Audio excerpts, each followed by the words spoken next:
Hey, you need to watch against the Big Ten, and all points, all roads head towards one place this afternoon, Beaver Stadium. Yes, it's raining, but it hasn't dampened the spirits. All right, let's go. The Nittany Lion faithful. I'm gonna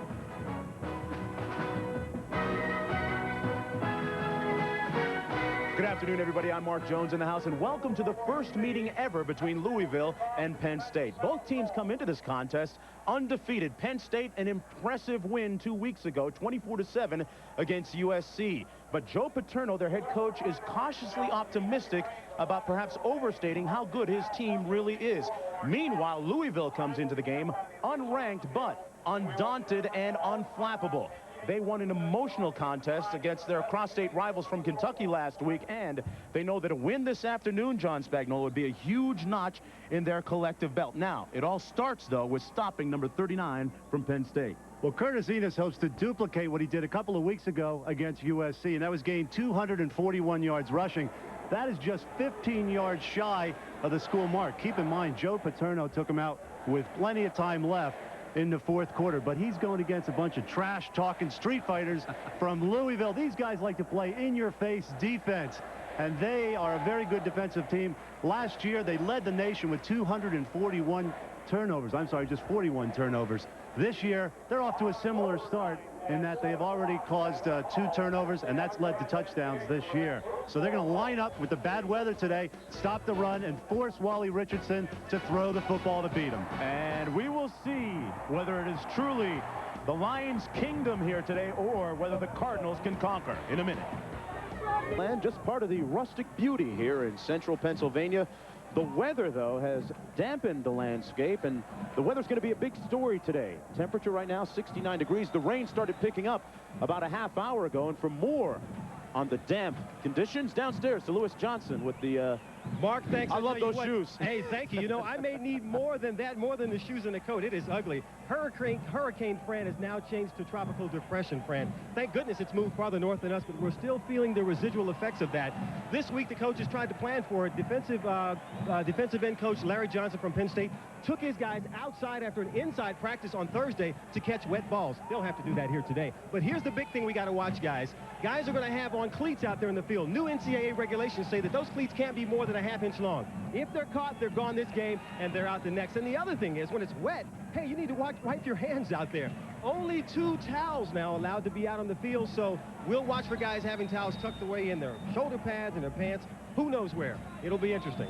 The referees might have their towel detectors out today. Head coach Ron Cooper in his 2nd season at Louisville, he's told his team that this is a tremendous opportunity for them today to take a step towards becoming a big-time program. Meanwhile, Joe Paterno, 31 years here at Happy Valley as the head coach. A very understating Joe Paterno in the recent days. Penn State has won the toss. They decided to defer. Louisville will receive. Brett Conway, the kicker for the Nittany Lions, kicking to Dedell Gordon and Rico Clark.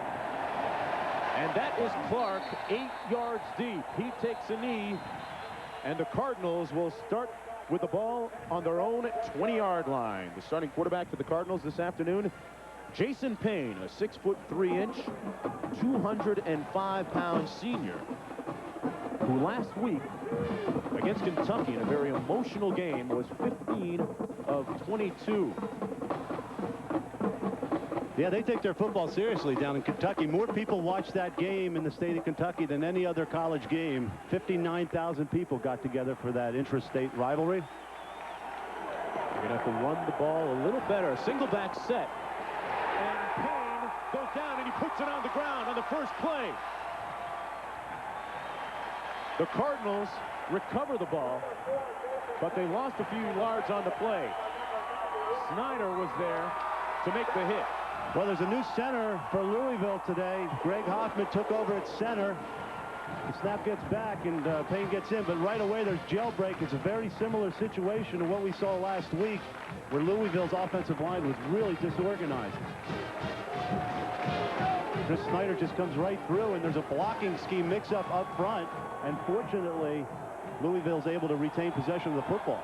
2nd down and long.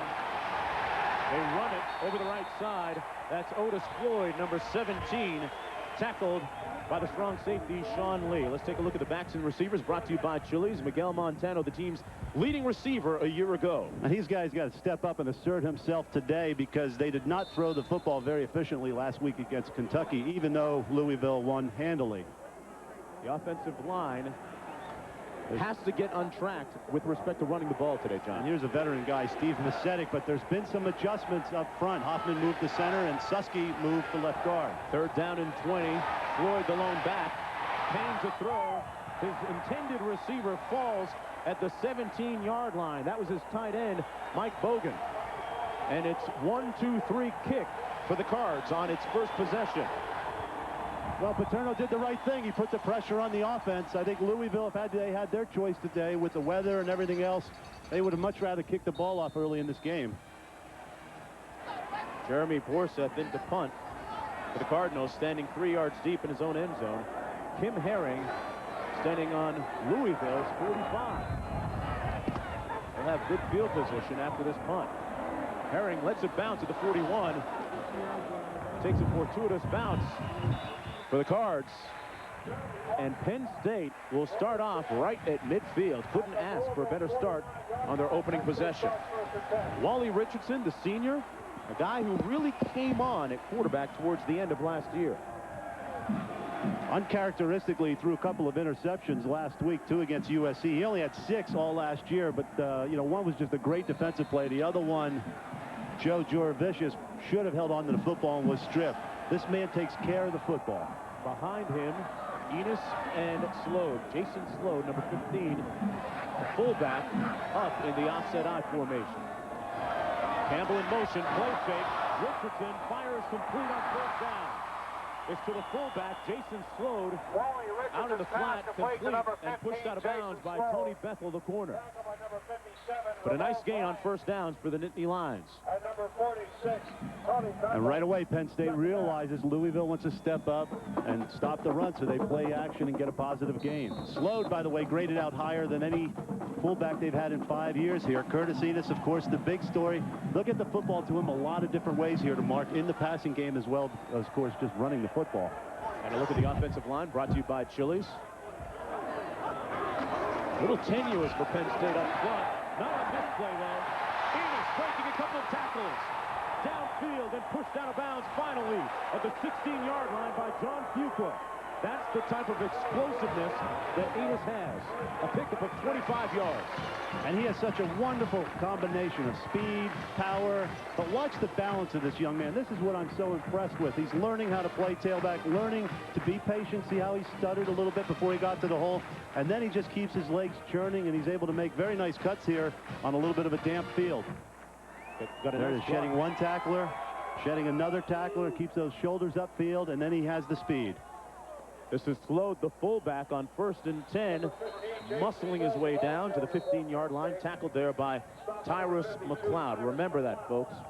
Remember that name, Tyrus McLeod, number 52 on defense for Louisville. Well, he's led this team in tackles the last 2 years, and he's going to go for his 3rd straight. He's a quiet guy off the field, but he really gets after it on the football field. One of the top linebackers, inside linebackers in the country. And a look at the secondary, a.k.a. the Mob Squad, self-professed. Sam Madison, the leader back there. Yeah, he had an interception last week for a touchdown against Kentucky. He's a very good corner. He's going to be locked in one-on-one coverage most of the day. 2nd down and 9. Campbell in motion to the top of your screen. On the flanker screen, complete. And they get back to the line of scrimmage. Joe Jurevicius, number 83 on the reception. McLeod on the tackle. And a look at the inoperable score clock here at Beaver Stadium. The clock is not working. So there's an official down on the field keeping the official time. Well, the storm took its toll last night, didn't it? It did. 3rd down and 10. Slode, the lone back. Twins left formation. Richardson splits, but completes the pass to Enos, who refuses to go down. Finally, though, brought down by Rico Clark at the 4. He's already, John, broken 5 tackles this afternoon. Richardson looking nice on that 12-yard completion. Enos is lined up down here. You know, now that he's played tailback for a full year, go ahead and roll it. They use him in a lot of different positions. He's just going to settle and get the football. Plays a little wide receiver, but again, look at the power, look at the balance, look at his ability to shed tacklers. You can't underestimate this guy as a running back, and he has very good hands. Thought I saw a mouthpiece fly out there. First down and goal. Enos looking for the corner, and he takes it to the house. Touchdown, Nittany Lions.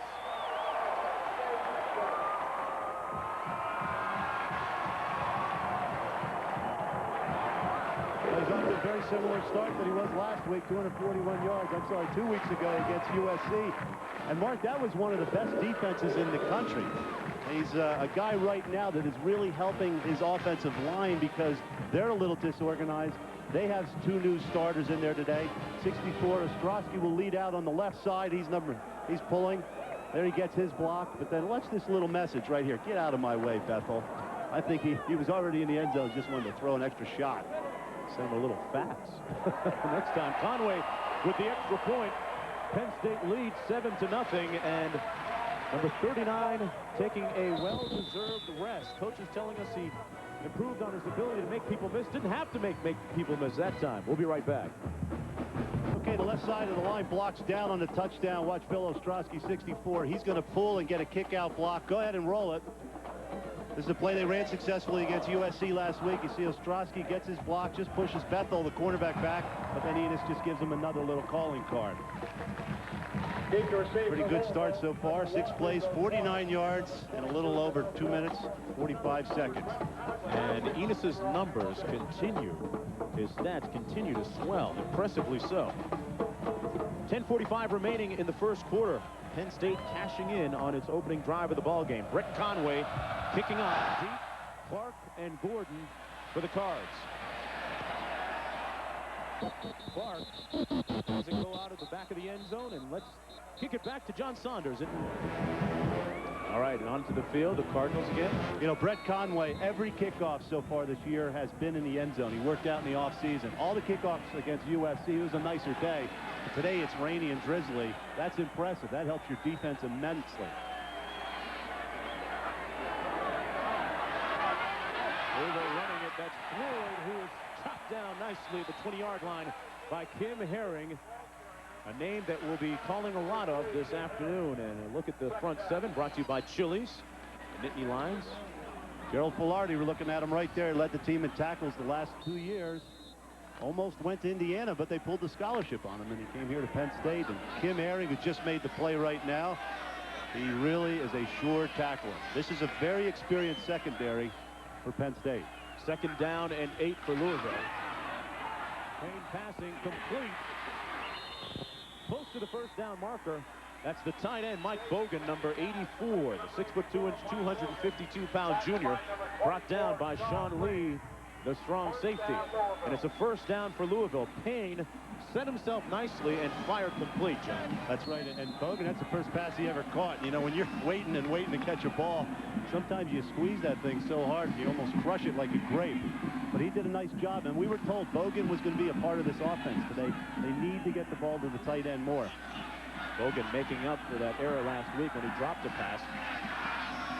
2 tight ends set now for Louisville. Single back, counter play. That's Floyd tiptoeing his way up to the 35. He's tackled by Filardi. You call that tiptoeing when a guy lowers his shoulder? He tiptoed the first few steps. Got 3 or 4 more yards by lowering his shoulder. Floyd is a guy they said needs to be more of a running back and not just a runner. He's got gifted speed, 4.4 speed, but they want him to be a little bit more patient, and he showed it there, waiting for the hole to develop and then turning it upfield. Yeah, he gained 5 yards. It's 2nd down, 5 to goal. 4 wideouts.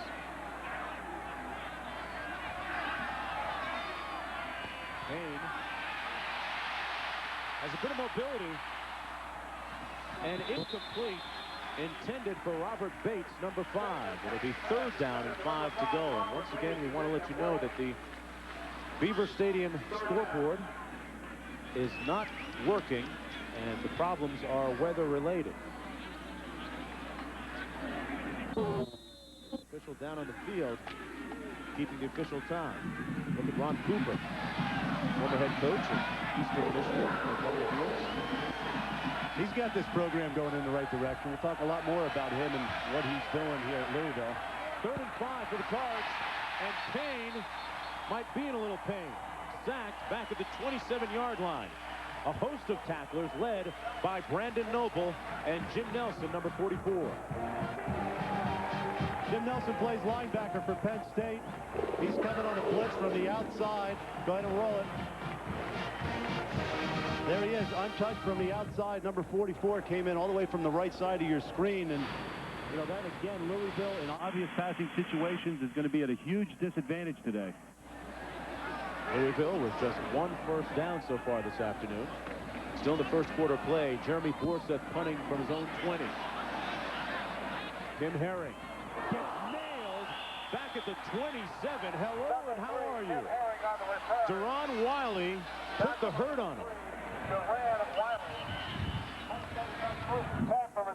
With 5:18 remaining in the opening period of play. You talk about calling cards? Hello. We'll be back. College football on ABC Sports brought to you by Pontiac and your local Pontiac dealer. We are driving excitement. Office Depot, taking care of business for companies of every size, everywhere, every day. Brewery Fresh Budweiser, who reminds you fresh beer tastes better. And Chili's Grill and Bar, home of the Big Mouth Burgers. It'll be first down and 10 for Penn State. The nose of the ball on the 26-yard line. They cashed in on a touchdown on their first possession. And Wally Richardson is 3 for 3 so far. He hands it off this time to the fullback. That's Aaron Harris in the ball game for the first time, number 25. Fullback with good speed, has tailback tendencies, O'Joe. Yes, he does. He has to learn to block better. Paterno's been on him about that. But last week, he had in their last game, there's home openers, 98-10-1. That's pretty impressive. Harris, 2 weeks ago, rather, against USC, had 71 yards rushing. Made a rookie mistake, though, when he fumbled going into the end zone. So he has a lot to learn, but they are very excited about his potential here at Penn State. Enos and Harris split behind Richardson. That's Campbell in motion. Draw play, Enos. Wow, imagine that. He only gained about 4 yards. Curtis Enos brought down on the play. And number 35, Terry Rice Lockett. 3rd down. You know, the offensive line for Penn State's banged up. Last week, Jason Henderson broke his foot. He had surgery. Brad Jones is in the hospital now with a lung problem, so they had to move Kevin Conlon over to guard. They have a few changes. Bill Anderson, who was a guard, moved to tackle. That's number 66 at the top. 3rd down and 3. Flags down on the play. The Louisville defense has yet to really assert itself against Penn State, although it is kind of early. Last week, though, against Kentucky, they more than asserted themselves.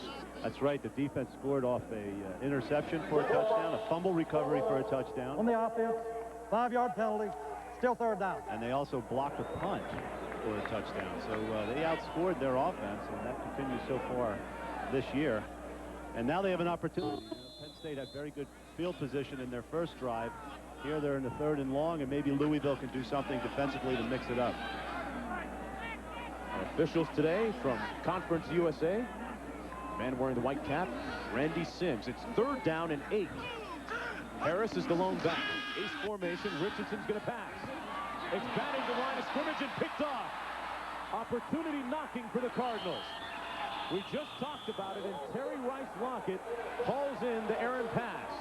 This team led the nation in turnovers last year, causing 41 of them. They had 2 last week. Ron Cooper likes that result. Terry Rice Lockett is lined up at linebacker. This should be him right in this area here. He drops back, and Wally Richardson has very good time, very good protection. But he just drops back in his zone. There's the ball, comes right down to him. Hey, that's easy. That's easy. You'd love to get those. First down now for Louisville. A draw play. Floyd trying to get down at the 28-yard line. Velarde making the tackle, joined by Sean Lee. It'll be second down and about 8 to go. And we are now told by officials on the field that there are 6.5 minutes to play in the first quarter. The score clock here at the stadium not working in due part to the weather. You know, the Penn State coaches, you got a good look at Rice Lockett on the sidelines. They seem to be more impressed with him than McLeod when we talked to him about the defensive scouting report. Second and long, out of the backfield, it's Floyd. Looking for the kickout block. Runs down to the 22. He'll be about 2.5 yards short of the first down. Chris Snyder, the 6'3", 250-pound senior, making the tackle on the play. Third down. It'll be third down and short. A look at Otis Floyd filling in for the injured Frank Moreau. Floyd sitting out a year ago because of academic problems. Now has those solved.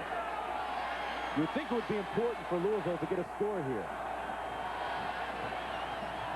3rd and 2. Floyd has the first down and then some. Running authoritatively down to the 15-yard line. Aaron Collins making the stop. First and 10. And they ran right behind the big tackle. Transfer from Notre Dame, 64, Steve Macetic. Watch him come off the football. He's got an inside charge by the defender. Boy, the fullback, Ivan Green, number 6, made a great lead block. And Gordon followed through for a first down. And a smattering of red here at Beaver Stadium. Imagine that. Jason Payne wants to step back and talk things over with his head coach, Ron Cooper. Louisville in good position when we come back. Next Saturday at 3:30 Eastern, it's the big showdown between the Wolverines and the Buffalo, headlining our regional college football lineup on ABC Sports. Number 12, Michigan, travels to Boulder to face number 5, Colorado. Number 13, Northwestern, battles Duke or other regional action. Check your local listings for the game on your ABC station. The game's available from your cable operator next Saturday right here on ABC Sports. John and I will be down in Duke. See Northwestern. Floyd and Green in the backfield. This is Floyd. Down to the 11. Floyd showing a lot of grit and determination there, trying to twirl around for extra yards. And they did make a pretty good gain out of about 4 yards.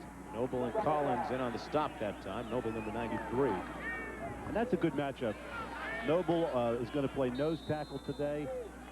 Greg Hoffman had to move from guard to center to try and shore things up in the middle. He would rather play guard, of course, but that matchup in the middle is going to be one of the keys to this game. Louisville trying to cash in on that turnover, that interception thrown by Wally Richardson. Floyd cuts it inside and brought down at the 13-yard line by Aaron Collins, one of the most gifted of the linebacking corps. Collins made the play, but Mark Tate forced it, coming from the outside corner position to force everything back inside. Collins can roam from sideline to sideline, and he's part of that great family of Collinses come through here at Penn State. John, it sets up a 3rd down and 8. What do you look for from Louisville? I look for a little bit of maybe roll out, try and get the ball deep into the end zone, take advantage of a mismatch in height. They have their big guy in there. That's Yusuf Ware. They have a trips right formation. Payne picked off in the end zone. Brian Miller snuffs out the hopes of the Cardinals deep in their own territory.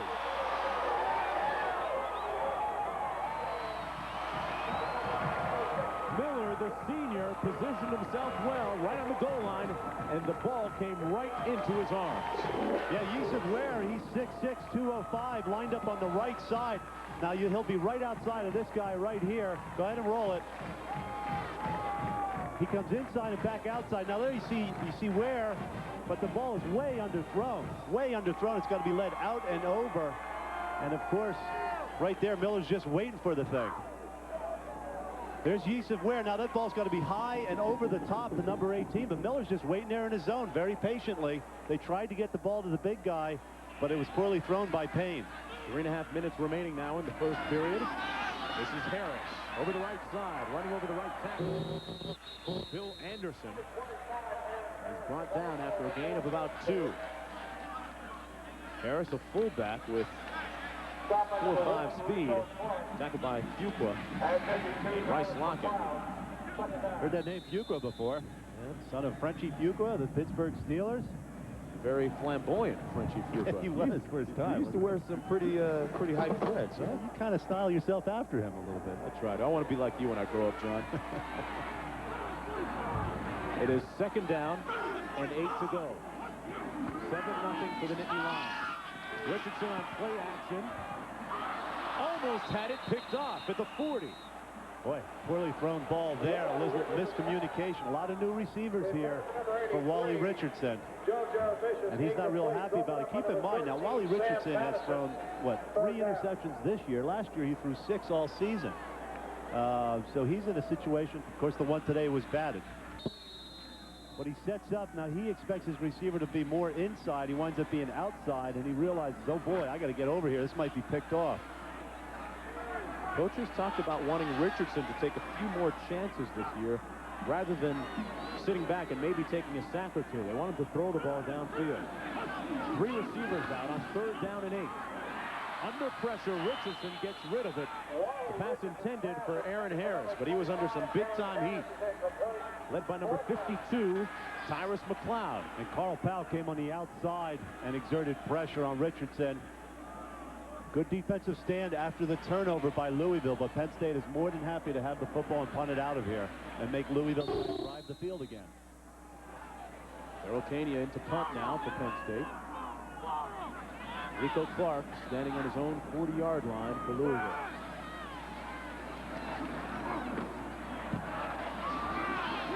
He gets off a great punt. And a fumble. Clark fumbles and it's loose. Penn State has the ball in the 23. The 3rd turnover of the ball game, but there's a flag down at the 35-yard line. Jason Wyatt jumped on the fumble. That was all on Rico Clark. He had a lot of time. He called for the fair catch. Kenya did an excellent job of having a lot of hang time on that punt. Our officials today are from Conference USA. Our referee with the white hat, Randy Sims. Here's the call. With an illegal block on the receiving team, penalties decline. 1st down. John, you know, the rain seems to have subsided a little bit. I wonder if it was a factor here. He just didn't have good position. The ball sailed a little bit more than what he was set up for. Now you can see his teammate had a shot at it, but then Wyatt came right in and recovered it.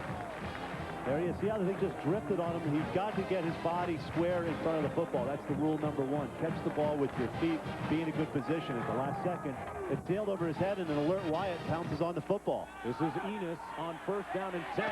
Tries the left side and snuffed right at the line of scrimmage. So these 2 turnovers now are very costly for the Cardinals. It is 7-0. And of course, this year, in the event of a close game, we will play overtime. Joe Paterno, one of the few coaches we've run into so far, John, that doesn't like the overtime. Yeah, everybody's embraced it. We asked Joe yesterday at lunch, what do you think overtime? I hate it. It's awful. What are they doing this for? I've had 3 overtimes in 31 years as a head coach. I don't want to see the kids on any longer. That's why we have a 2-point conversion. He made his point real clear. We know exactly how he felt. We know how Enos feels, too. Curtis Enos wants to get into the end zone. He stopped short, though, at the 13-yard line. Rico Clark, the free safety, coming up to pushing him out of bounds. Well, you know, this is not supposed to be a very talented offensive team, but these guys are overachievers.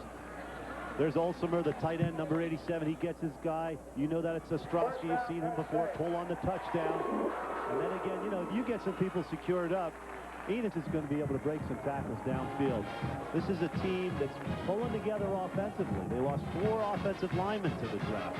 They lost receivers to the draft last year. One of them, and they lost 4 backs, 2 fullbacks, 2 tailbacks to the draft. 9 guys were drafted last year out of Penn State in the pros. The year before, they had the 3 marquee guys in the 1st round. This is a very deep and talented team, albeit a little bit young. Out of the eye, Enos gets the call. Corralled at the 8-yard line by Rico Clark and number 56, Leland Taylor, a transfer from Tennessee. Leland Taylor isn't afraid to talk a little bit. He came over from Tennessee. He's the guy that likes to jump around and make a lot of noise on defense. At 310, he likes to get to the buffet table, too. He's a big guy. Yeah, they're 64 again. Philostrowski, he plays that long guard position. That means he's playing on the tight end side of the formation. And, of course, Harris doing a good job of chipping the guy and allowing Enos to get even more yardage.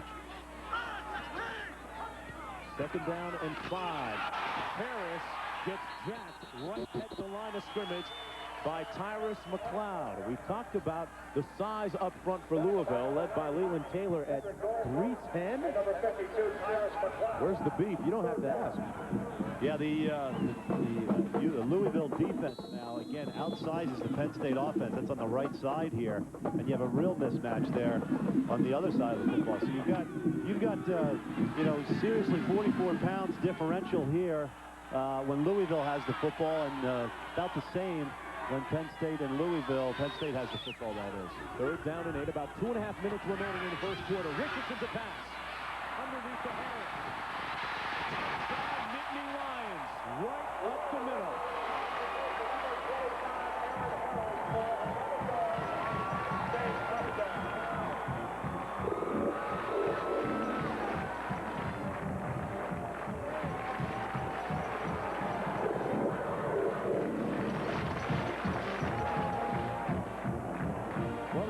Louisville in a blitz. McLeod came up the middle. See if you can see number 52. He'll be coming up the middle. Should be coming up right up through here. We'll see a blitz. Harris is going to act like he's blocking. Okay, go ahead and roll it. And he slips right through. Okay, there comes the blitz. He's going to slip around. That's when you use another team's aggressiveness against it. It's a good scheme by and a good call by Fran Ganton, the offensive coordinator for Penn State. Aaron Harris puts Penn State up 14-0. And if you're quarterback and you want to throw a touchdown, sometimes you're going to endure a little bit of pain. That was Kendrick Golston who came in and gave him a shot in the ribs there, number 90. And we are told that it is now the end of the first quarter. It is 14-0 on a drizzly day in Happy Valley. We'll be right back. Lions pitching a shutout so far. It is 14-0. We want to remind you that the scoreboard and the clock here at Beaver Stadium not working right now. Partly because in there, there's 15. It's the start of the quarter, right? How's that? There we go. I'll handle that clock. Then maybe get a little extra pay here. That Yale education did you well, didn't it? Brett Conway has kicked the ball into the end zone every time this year except for this time. That's Rico Clark at the 5. Out to the 24-yard line.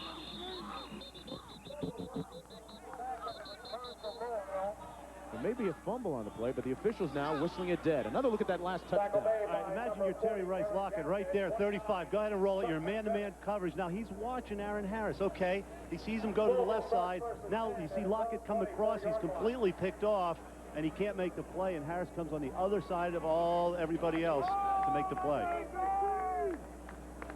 And a look at the kickoff return. The ball did come loose right there. Oh boy. Rico Clark having a tough time holding on the kicks today. Fumbled the punt. By the way, that was recovered by Penzenik. It was, I miscalled the personal on that play. And this is down again. Floyd out to the 26-yard line, tackled by Sean Lee, the strong safety, number 24. Look at our first quarter numbers. The time of possession about even. Yeah, that's the most misleading statistic in all of football. Certainly, with 15 yards of total offense in Louisville, they wouldn't get 100 for the game. That's not a very good average. Penn State rushing the football very well. 81 total yards, and those for turnovers at 1 each. Actually, it should be 2. There was a punt return that was fumbled on the interception, so it's 2 by Louisville. Floyd again to the short side of the field. They run it to the boundary, finding little or no success. Gain of about 2 on the play. Out to the 28. Mark Tate coming up, providing a little support from his corner spot. It'll be 3rd down and 6 to go for Louisville. Tate, number 33, and a 6-foot senior. Just underway here in the second period. Louisville trailing Penn State 14-0. A 3 wide receiver set for the Cards. Complete underneath to Miguel Montano, the leading receiver on this team a year ago with 50 receptions. And they move the chains into Louisville, first down. Velarde making the tackle. You know, Montano's father is a horse trainer. I'm sure he knows how to train mutters. I guess that's why his son is doing so well in this game. He does an excellent job right at the end, twisting his body just to get the first down. That's a big conversion for the first down for Ron Cooper's team. Ron Cooper in his third year, a very young yet talented staff at Louisville. In stark contrast to Penn State's coaching staff, a lot of experience. Incomplete. Gary Crowley, the tight end, could not squeeze it. It'll be second down and 10.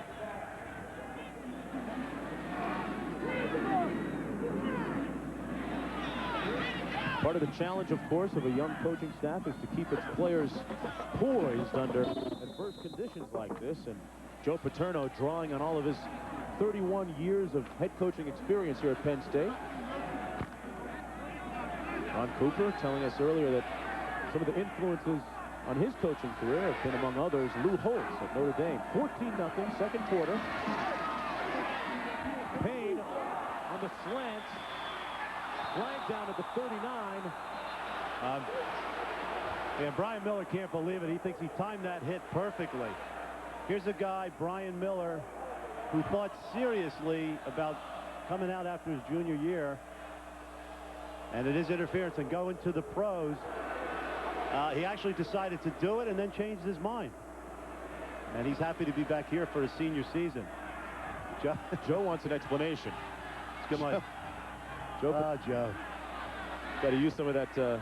You don't think he doesn't know how to work an official? There's the hit, and really, from that angle, that doesn't look like interference at all. Interesting, John. That's Sam Madison, the starting cornerback for Louisville, maybe doing a Deion Sanders, doing that two-way thing, offense and defense. He caught the pass that time. Brought down at the 39-yard line. Single back set on first down and 10. We'll play fake. They go up top. 3 defenders back there covering where. Let's go downstairs to Lewis Johnson. Mark, thanks a lot. You know, you were talking about the difference in experience between the Penn State coaches and the Louisville. Listen to this. 9 assistant coaches for Penn State. 121 years of coaching experience between those guys. Offensive coordinator Jerry Sandusky, 29 years. Defensive coordinator Fran Ganner, 26. That's unbelievable. Lots of experience. Now, on the flip side of the coin, what a contrast. Second youngest coaching staff in Division I football is Louisville. Average age, 36 years of age. That's pretty young, guys. That sure is, Lewis. Floyd on the draw, trying to stay on his feet on second down and 10, falling forward, lunging out to the 45, brought down by Kim Herring, who the coaches say for Penn State had his best game ever against USC a couple of weeks ago. That's a touchdown saving tackle. You're going to see the block down here. You're going to see the old OT, which is what the Washington Redskins ran. And now watch Herring come up and make the hit. He doesn't make the hit right there. There's some people down on the ground. And Gordon can go a lot farther than he can. I'm sorry, Otis Floyd, number 17, can go a lot farther on that play. Third down and 5. An important conversion here for Louisville. Payne hangs in there and calmly, coolly fires complete at the 49-yard line. Number 22, Donnell Gordon making the reception. But it's going to be short of the first down. But watch, if you're a quarterback under fire, he's a guy that I think, given the choice, he'd rather run. But he's got to hang in the pocket. All of a sudden, here comes Brandon Short, 43, puts a big hit on him. He feels it, and he's got to get rid of the football quickly. As a quarterback, you can feel those guys coming around you, and you can't take those looks downfield. You've got to go to your safety valve throws. Jeremy Borseth punting for Louisville. Chris Campbell, number 11, back on his own 10 for Penn State. Campbell ducks one tackler. Looking for a seam outside, and he's denied at the 13-yard line. A 42-yard punt and 3 on the return. The tackle made by Chad Beach. No day at the beach so far for Ville. We'll be right back. Talking about Ron.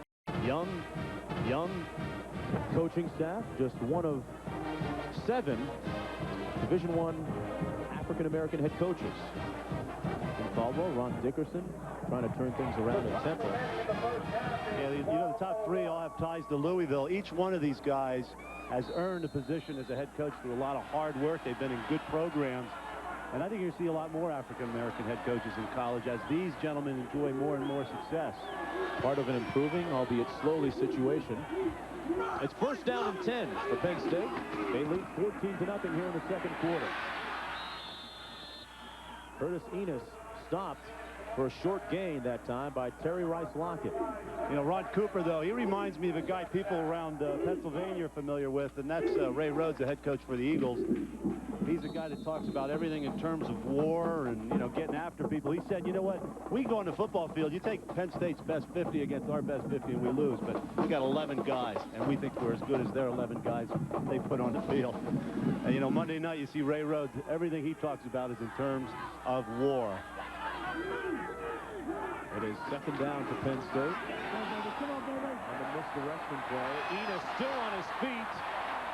Breaking 3 tackles that time for the first down out to the 33-yard line. Curtis Enos was just 216, I say just 216 pounds last spring. He has since bulked up to about 230. Again, a little misdirection. Ostrowski, 64, does a great job pulling.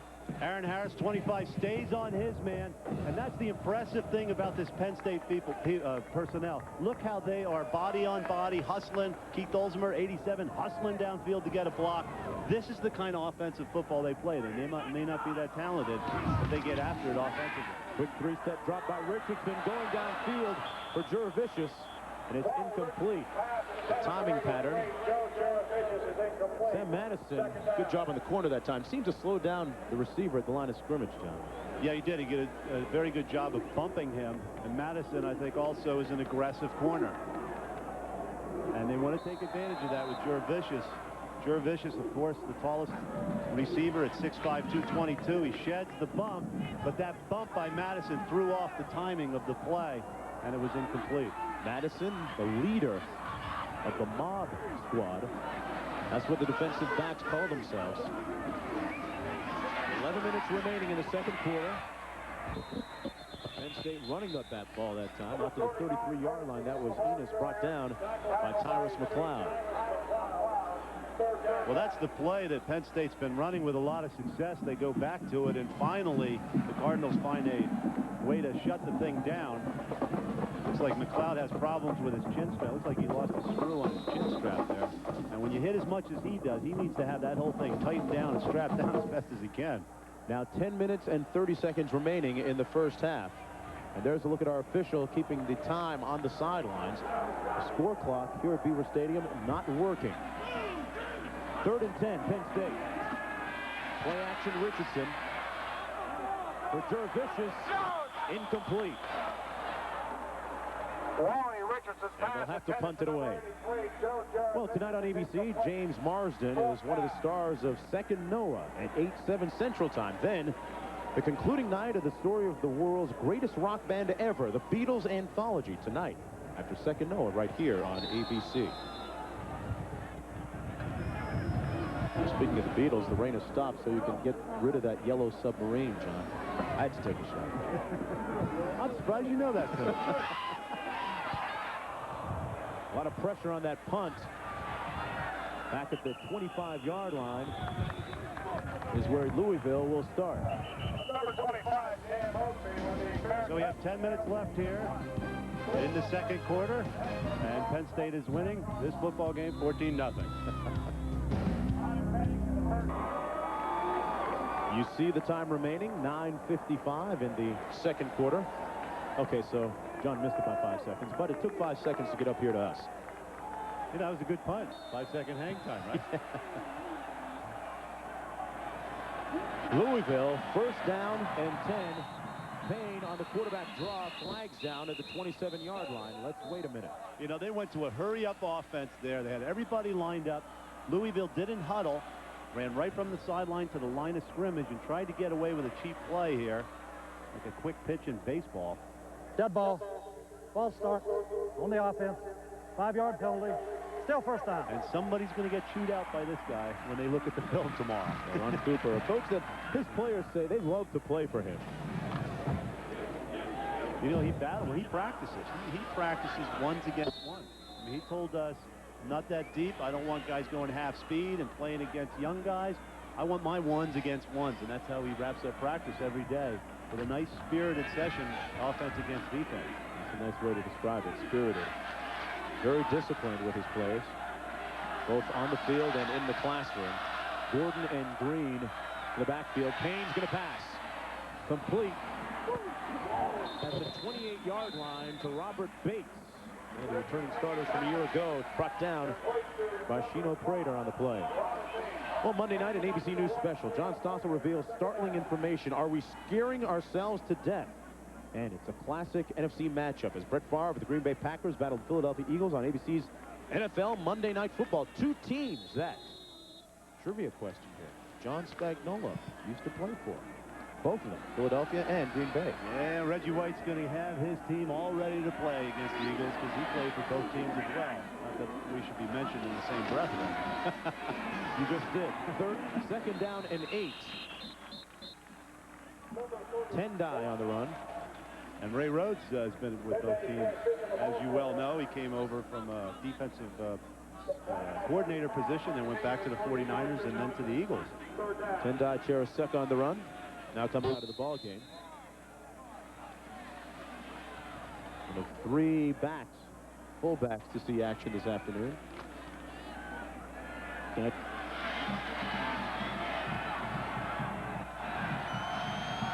Louisville, a member of Conference USA. The winner of which goes to the Liberty Bowl this year. Flags down on the play. Must have been movement again. Talked about Conference USA. Look at the members. And you have football on the left side, in the orange on the right side, and everything is the basketball. And right here, East Carolina just joined the football conference this week. East Carolina was an independent, second best independent school in the country behind Notre Dame, of course. But they're excited in Conference USA to have East Carolina joining the program. It is second down, third down, and 10. I want to remind you the stadium clock not working, so we are relying on words from officials on the sideline. The pass incomplete that time. Aaron Collins providing the pressure on the quarterback, Payne. Aaron Collins is a very good-looking athlete. He moves exceptionally well, and he just put way too much pressure. He's going to come from your right side of your screen. Aaron Collins lining up right here. He'll come outside, and he's untouched. Go ahead and roll it. As the tight end goes out in the pass pattern, that looks like the back had pickup there and did not pick up Aaron Collins and made his quarterback pay for that mistake. Randy Forsythe punting from his 50. They snuck it out, and they could score. Touchdown, Penn State. Shino Prater, #1 with the score. I think Eric Sturdifin came through and got that thing. Penn State says to Louisville, you can block punts. They blocked 2 last week. 1 set up a field goal. 1 was directly a touchdown on the block, and they turn around and show a scheme. Looks like right up the middle, right up through here, you'll see a lot of pressure. I think it's number 58 comes right on through. There he is, right between the guard and center. Comes right through and does an excellent job of getting position and blocking the ball. Shino Prater takes it in. And Conway in for the extra point. Right down Main Street. Indy Lions now leading 21-0. And how much time remaining, John Spagnuolo? Let me take care of that for you. Getting timekeeper pay as well. We'll be right back. Well, during Louisville's 5-game winning streak, haven't allowed more than 14 points a game. And today they've already given up 21. Much to the chagrin of head coach Ron Cooper of Louisville. And he's given up, his team's given up the turnovers. 2 turnovers, fumble, an interception, costly interception in the end zone. And then you have the block punt, which is not officially a turnover, but It should be, I believe. You're taking the ball away at a position on the field and scoring a touchdown off it. Clark and Gordon standing on the goal line for Louisville. Brett Conway kicking off for Penn State. Knuckleball right at the 20-yard line. Brought out to the 34. That's number 26, DJ Brown, a backup wide receiver, taking it out. You would think that Louisville, with about 8 minutes remaining in the first half now, has to get some semblance of offense going here. Yeah, they do. And again, last week they did not get untracked against Kentucky. You know, Jason Payne had 110 yards passing. One was a 37-yarder. The other 14 completions averaged only 5.2 yards. I mean, so it was a lot of dinking and dunking underneath. They need to figure out a way to get the football downfield, some of their bigger receivers, and get back in this football game. Louisville looking for something to cheer about. Payne drops back to pass on 1st and 10, complete over the middle to the tight end, Mike Bogan, number 84. It's 1st down and 10. Downstairs to Lewis Johnson. Lewis, what's up with Louisville? Hey, Mark, thanks a lot. You know, the weather is affecting everything today, and it's affecting the cheerleading. Both squads have had to sort of calm down on their stunts and other things they like to do, but as a matter of fact, the Louisville Cardinals don't know much about calming down. They've been national champions 6 times in the last 12 years, including this past year. And if you think football players are the only guys that get hardware, look at this jewelry. How about that? There's some rocks on those fingers, huh? Yeah, sure are, Lewis. That dancing reminds me of the Macarena you were doing last night. 1st down and 10. Gordon trying to get to the corner, and he's chopped down just over midfield at the 47-yard line. A good start to the drive so far for Louisville. They completed the pass down the middle to Mike Bogan, the tight end. That's his 2nd reception today.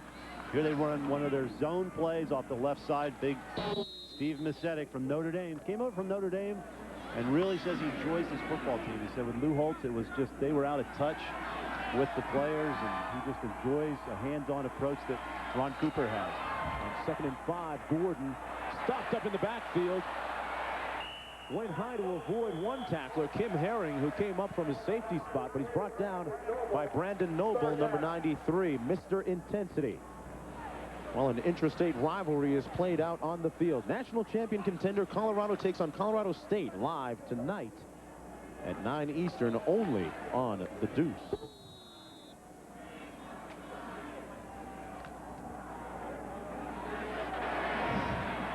There's the guy's having himself a great day to do today. Ostrowski doing a lot of pulling. 3rd down and 7, 3 wide receivers for Jason Payne. He's going to pass. Man, you talk about a gift-wrapped, room service potential interception. Brandon Noble had it come right into his hands. He might have been so stunned he didn't know what to do. He did, you know, and this is something you've seen a lot more in football, kind of a zone blitz or whatever. Brandon Noble lines up on the center, and then he drops back. Other players get engaged by offensive linemen. Noble just drops back and waits in the zone and hopes that the quarterback doesn't notice him. Payne now 6 of 13 on the afternoon. Brandon Noble, number 93, lining up on center. Now, he's lined up right here. Go ahead and roll it. Watch him take the charge. He absorbs somebody. Okay, I've had enough. I've absorbed somebody. Let me drop back and make the play. And you saw him just jump up there. Now, I don't know how much practice he gets catching balls. You know, those defensive linemen, they don't exactly go over, catch the ball off the jugs machine. They tape those hands together and all that kind of stuff. So, approximately 6.5 minutes remaining, unofficially, of course, because the score clock here at Beaver Stadium is not working. We are relying on reports from the sidelines. But a sellout crowd here at Beaver Stadium.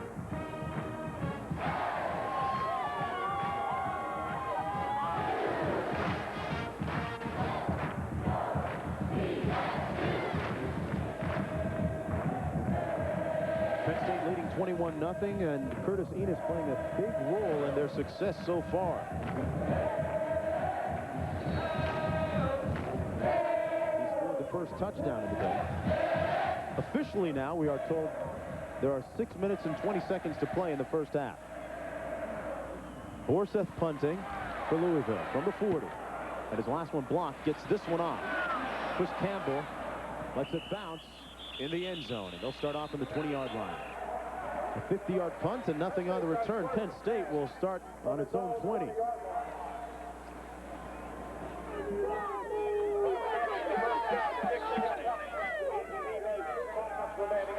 Wally Richardson had just one interception so far today.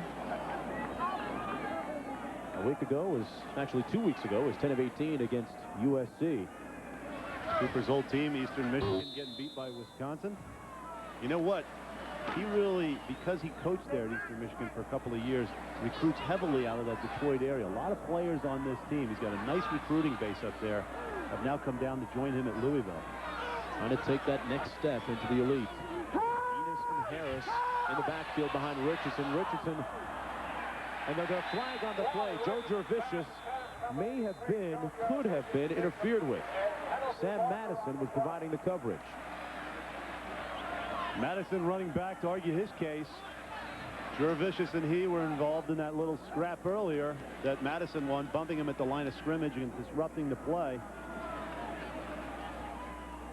Pass interference against Madison on the play. Joe Jervicius at 6'5" on the 5'11" Madison. Madison again working inside. He gets a chuck in there. And the ball must have been in the air because you're allowed to chuck downfield in college. But the ball, as you see bouncing there, was in the air, and that's why the interference call was made. It's 15 yards in college football unless the infraction occurred under 15 yards. That's a rule that's different from the pros. You know, we were talking about the discipline that Coach Ron Cooper instills on his players, one of which is Sam Madison. He makes his players sit in the first 4 rows in the lecture halls during classes. No hats, no sweatsuits. And you know what? They had 32 guys on the athletic director's scholarship team. On the reverse, Nascazi on the reverse. Pushed out of bounds at the 38-yard line by John Fuqua, the son of Frenchie Fuqua. And who says quarterbacks aren't tough guys, John? Well, we met with Wally Richardson a couple of days ago and very impressed with him. He's a guy that is going to do whatever he can to help this team. He made a couple of tackles last week on interceptions. And there, oh, look at that big physical block. Oh, he pushed him right into the ball carrier. Whoa, they got to cut behind that quarterback block. The son of a preacher man, Wally Richardson. So conscientious, almost to a fault. Great student as well, a pre-law student. Going up top to Jervicius, who's open, and he can't squeeze it. Incomplete at the 13. Madison with him, stride for stride. Oh, that's a fun battle, isn't it? I mean, look, they're trying to take advantage of Madison one-on-one. He got beat last time. One thing about the secondary for Louisville, Ron Cooper says they suffer from amnesia. They never remember getting beat. And here Madison is waiting for the in-round. He was guessing a little bit.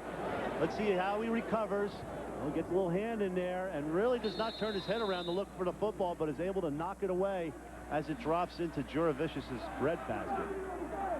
That's fun to watch when guys like that go at it all over the field all day long. Yeah, those two have something special going right now. 3rd down and 7 to go for Penn State. Nascazi in motion to the top of your screen. They run the draw to Enos, who is stopped up at the 34-yard line in a good defensive sequence, John Spagnuolo, that time by the Cardinal defense. And we haven't seen the football in Curtis Enos's hands that often. And that's got to be a bit of a surprise as Penn State tried to mix it up offensively, but Louisville needed this. A loss of 3 yards on that play, and Penn State will punt it away. Wiley and Taylor in on the punt, and Joe Paterno teaching his crew. A coach who pays more than just lip service to education. A true believer in education and opportunity through athletics. Kenya punting from his own 22. Lots of pressure. Yep. There's a flag on that one.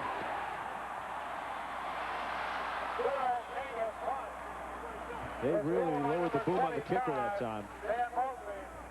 Aaron and Mosby catching the punt. Let's take another look. Yeah, you've got to be, and that's a big hit, and that's a big hit on the punter.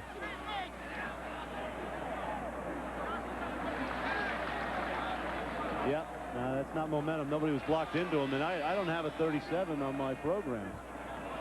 So I don't know who did that for Louisville. Now we told her the number change. It's Williams. Yep.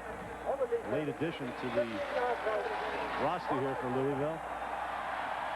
He came right off the corner, and you know Louisville wants to play a little tit for tat there. Penn State blocked the punt of theirs. Cooper's an aggressive coach. He turns his guys loose, but Williams again taking a bad angle to the punter and winds up running into him. Penn State with the nose of the ball at midfield. First down and 10.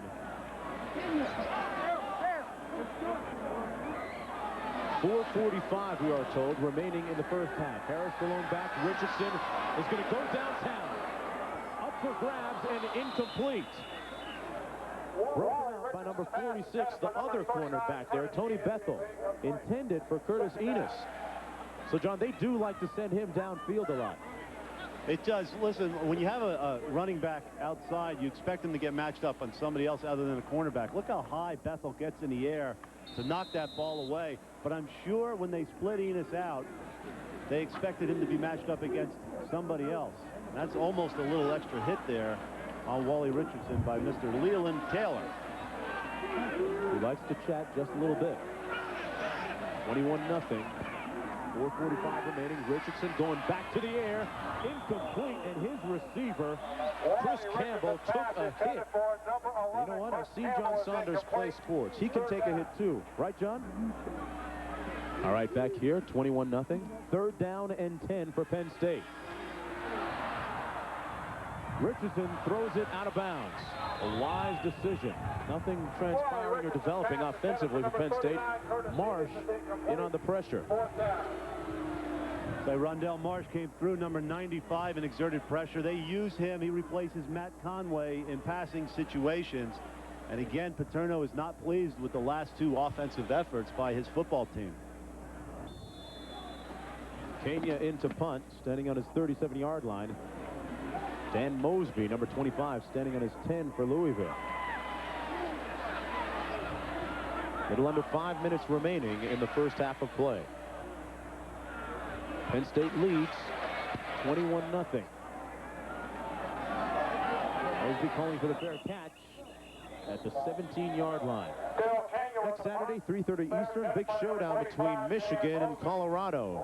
Regional college football lineup on ABC Sports. Number 12, Michigan, goes to Boulder to take on number 5 Colorado. Northwestern battles Duke, and other regional action. That's next Saturday right here on ABC Sports. Don't forget to call your cable operator for the games available in your area. Get a look at Northwestern next week, John, down at Duke. Northwestern, another team competing for the Big Ten title this year. And we consult John Spagnola for time remaining in the first half. Down to 4 minutes. How am I doing? I love your penmanship. Earlier, it looked like hieroglyphics. Yeah, well, we're getting there. Wally Richardson, 3.18 for 8-point average. Very bright young man. He only needs 1.5 credits to graduate, but he's taking 12 this semester. Really has emerged as a leader this year. And right now, Louisville needs some leadership from Chris Payne, their quarterback. Payne complete to number 5, pardon me. That's Robert Bates. Jason Payne fires complete. Mark Tate in on the tackle.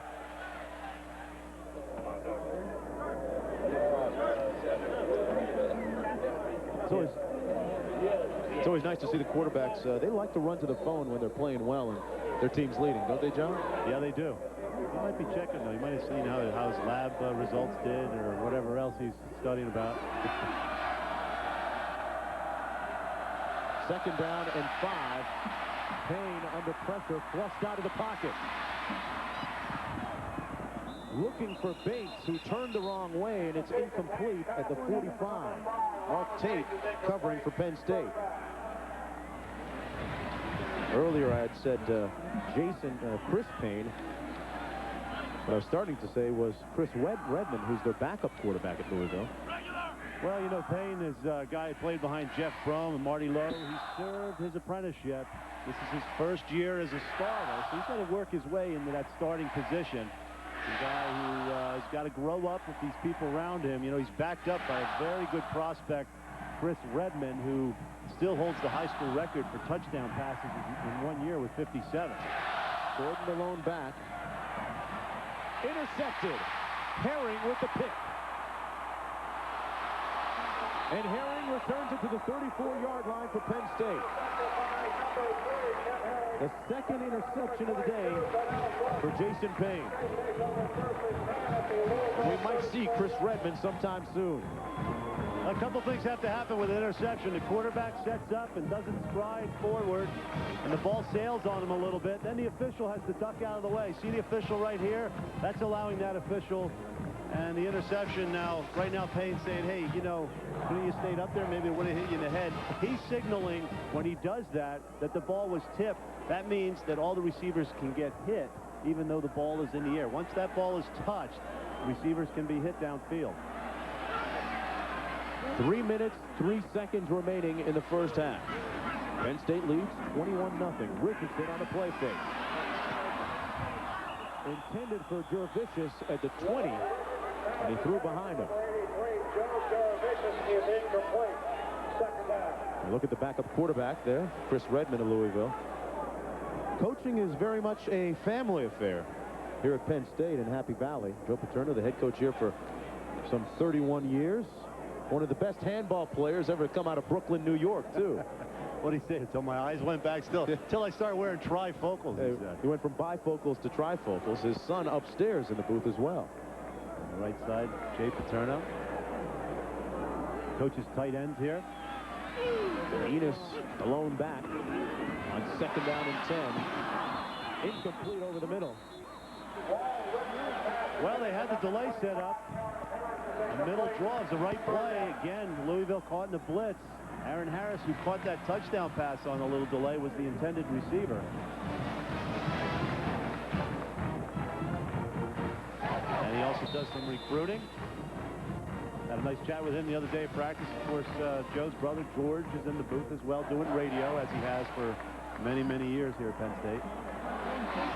Richardson has fired incomplete on his last 8 passes. Backs out of the offset eye with a movement up front. No flags, though. Richardson finds his target and is picked off by Sam Madison. Sam Madison having a busy afternoon, and finally a little payback for him. He's caught balls on both sides of the line of scrimmage today. Well, Chris Campbell clearly should have just caught this football. You know, he's waited his turn as well the last couple of years, playing behind Freddie Scott and Bobby Ingram. But that ball is very catchable, hits him in the hands, hits him in the helmet. And Madison, who had slipped in coverage, was able to come in and make the interception. So again, Wally Richardson now with 4 interceptions this year. It's 2/3 of what he had all of last year, but a lot of them have been tipped balls. Madison had 7 picks a year ago, had 1 last week, has 2 now for the season. Second to backfield. Payne goes down at the 18-yard line. Collins on the sack.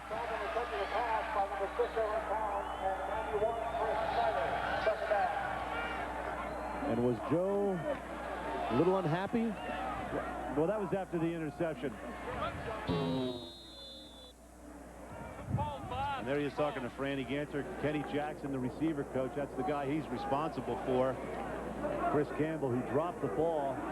And Campbell has been prone to drop and make some blown assignments over the years because he's a spot player, but now he's starting. He should be into the game more. From the sidelines, we're told 2:40 remaining in the first half. The block play to Churaseka, not much success. Brought down right near the line of scrimmage by the duo of Fornadel and Noble. Yeah, Noble in there having a good time. You know, there's a time when defensive linemen don't really have to worry about too many things on defense. A busy day on ABC, and let's check out some other programming here. I'm tired of drawing. I'm just going to tell you, here's the score, 21-0, and here's the time remaining, 1:58, okay? That way I don't have to use my penmanship. Man, oh man, I'll tell you what, I've got some sisters back in St. Joseph who taught me penmanship who are just cringing right now.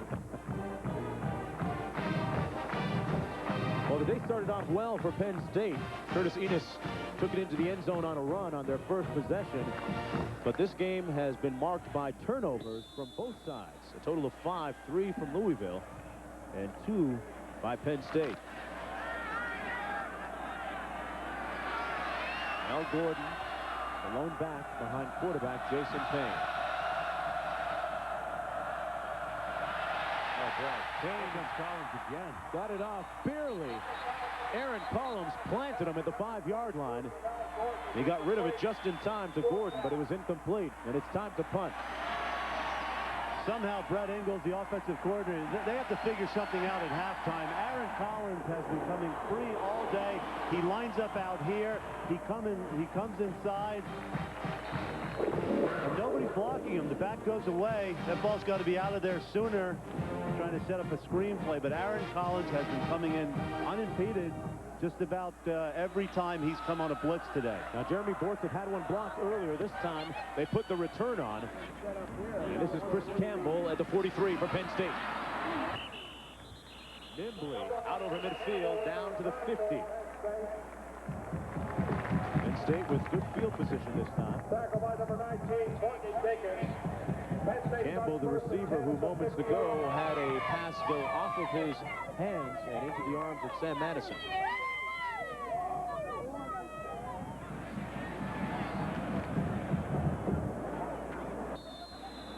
Less than 2 minutes to play in the first half.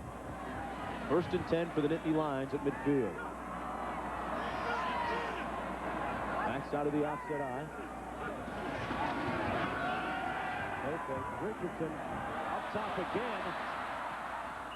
Almost picked off by Tony Beckel, number 46. Yeah, I'm really surprised how much they're trying to go up top today, Penn State. I think they're still going with their game plan, but the game plan's changed a little bit. This is a 2-minute offense. You know, you can mix it up and throw underneath. Juravicius again, who's running a lot better. He had a groin pull against USC, but Tony Bethel, hey, he's an experienced guy. He knows he doesn't want to let anybody behind him, and actually went right through his hands. He should have picked that one off. Yeah, he could have. But, you know, he's well aware of the game situation.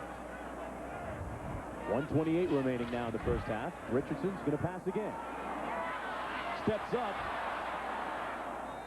Richardson down to the 45, brought down by Carl Powell, number 51, the 6'2" senior, a junior college transfer and former linebacker, and it's 3rd down.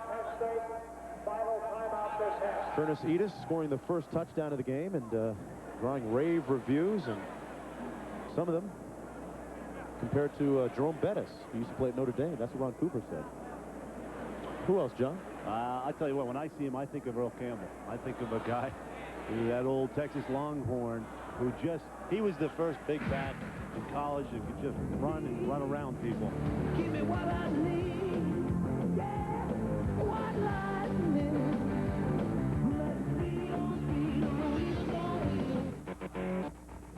I've got the power. I've got the power.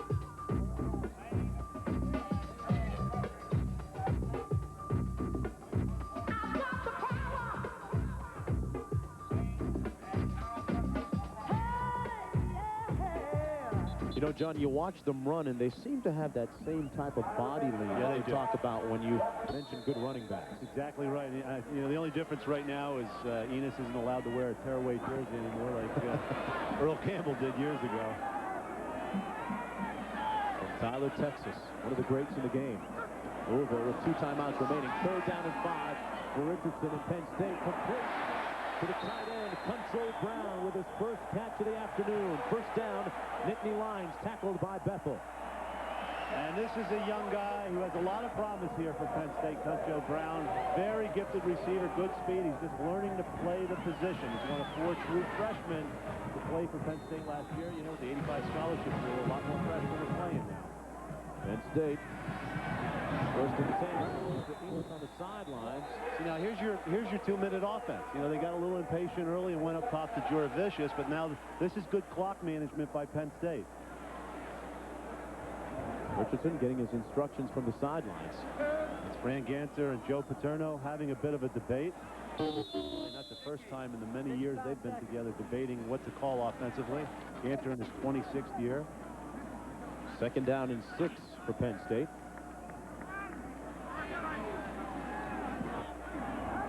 55 seconds remaining in the first half. Play fake. Richardson throws it out. Intended for Jonas Stassi. It'll be third down and 6 to go. The only thing I see about that is, again, Penn State doesn't have any timeouts left. Louisville knows it, and I'm not sure what the play-action fake does. They're not going to run the ball in the middle of the field, and all it does, in my eyes, is force the quarterback to turn his back to the secondary, which you don't want him doing right now. Chris Campbell getting a play call from Joe Paterno. 50 seconds to play. Thank you, John. 50 seconds left. There you go. There's my colon. Oh, I blew the colon blank. You could get a job out of this, huh? Richardson's going to go up top again. Incomplete. The receiver, Chris Campbell, complaining that he may have been held up. To no avail, though. Doesn't get the call from the official, and it'll be fourth down. Richardson now just 6 of 21 today for a total of 44 yards and 2 interceptions. Yeah, not a very good day, and the Penn State offense has been opportunistic today, but they certainly haven't been able to move the ball in the last couple of drives. And Conway looks like he's going to line up for what looks like a 48-yarder. Out of the hold of Jonas Stassi. From 49, and it's wide left.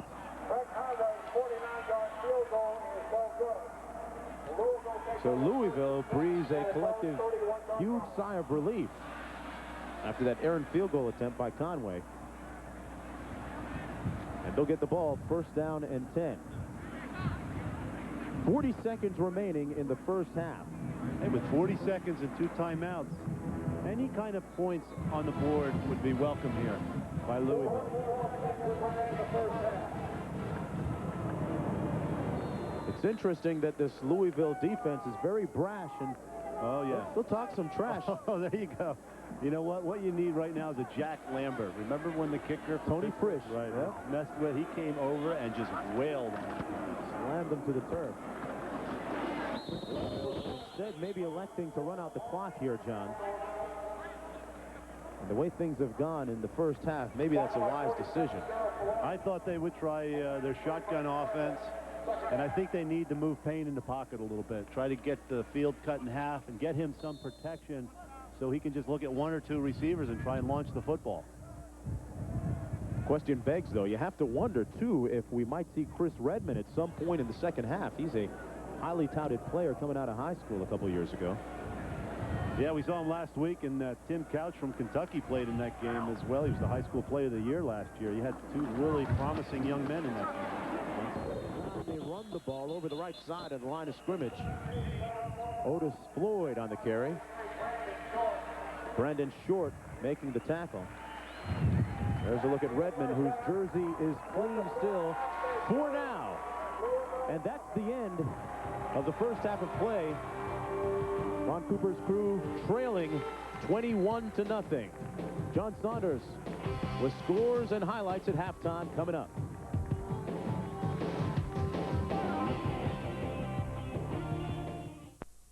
So far, leading Louisville 21-0, and it's leading Louisville 21-0, and it's been one of those days where things started rather inauspiciously. The scoreboard clock inoperable due to weather-related reasons, and John, it's one of those cases where, hey, you don't know what you have until it's gone. It's been a little disconcerting for us up in the booth, a little disconcerting maybe for Louisville. The story of the afternoon so far, turnovers, 5 of them in total. That's right. You know, we ran out of power with the scoreboard clock, and frankly, both offenses ran out of power in the second half. Penn State was only able to get their points off the block punt in the second quarter. They have to get back, and Ron Cooper, I know, wants to get his team a little bit of a fireside chat in the halftime locker room. So, you know, I think both teams have to regroup and try and play some meaningful football here in the second half. Penn State set the tone early. Curtis Enos, remember the name, Enos, over the left side for a 4-yard touchdown run to make the score 7-0, and then a big block punt here. Yeah, Eric Sturdivant came right up the middle, blocked it, And Chino Prater, number 1, picked it up, and that was the 21st point. Big for Penn task. State in the second half. Big task ahead for Louisville. Lewis Johnson spoke with their head coach just moments ago. How do you re-energize this team to come back out here on this field and deal with 95+ Penn State fans plus the deficit? Oh, this team is not going to give up. We're going to come out and make this thing a game in the second half. I guarantee you that. Thanks, Coach. Thank you. Ron Cooper's voice intoning firmly there, promising that his team will make it a game. And when you look at this number, well, maybe there's some credence to that statement. Outscoring their opponents in the third quarter last year. Look at the plush Central Plain, Pennsylvania countryside here. On a drizzly afternoon, cloudy afternoon. Worked out pretty well, though. Early, it looked like it might rain throughout the day. Louisville kicking off to start the third quarter. Fields fumbles it, then settles for the touchback. Nittany Lions will start things off on their own 20-yard line. A look at the first half numbers. Yeah, again, not a whole lot of offense for both teams. Penn State with 120 yards total. Louisville, after one quarter, had 15 yards. They had 56 yards now in second half. Again, the turnovers, 3 for Louisville. Penn State has turned the ball over with interceptions twice. And when the Nittany Lions lead at halftime, they won their last 14 games. All right, Enos and Harris out of the offset eye on 1st down and 10. First play of the third quarter. Richardson comes out firing again. Complete to Harris, who dodges one tackler and another one still on his feet. Aaron Harris down to the 39-yard line.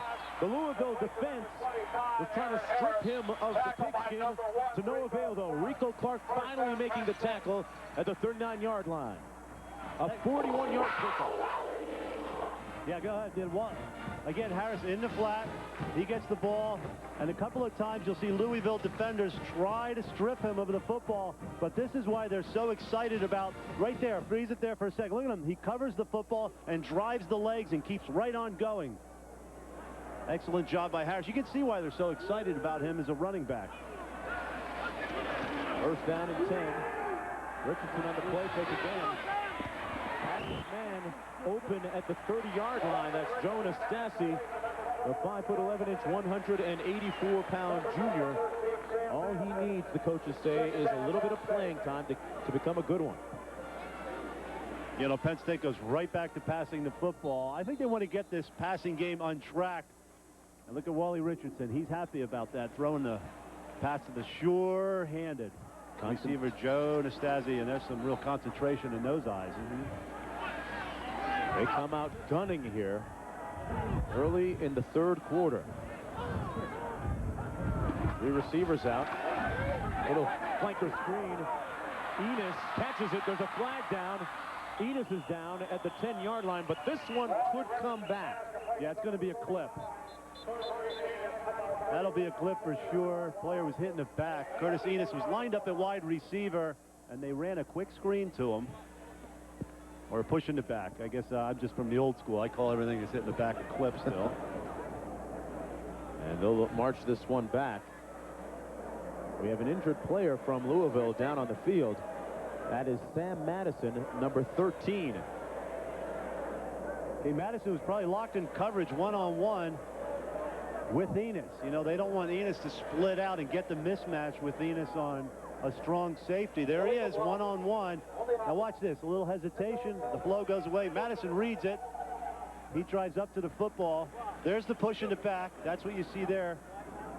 And now let's see what happens to Madison. It looks like he twisted his knee. Oh, his teammate fell on his left knee. Madison, they can ill afford to lose him. Yeah, see, that's Conlon, 59, with the push in the back. He expected the running back to cut underneath that block. Flag goes out, and Madison gets hurt right there. And that's going to be a big blow to this defense if he's hurt, although he's up walking rather quickly, although it is gingerly.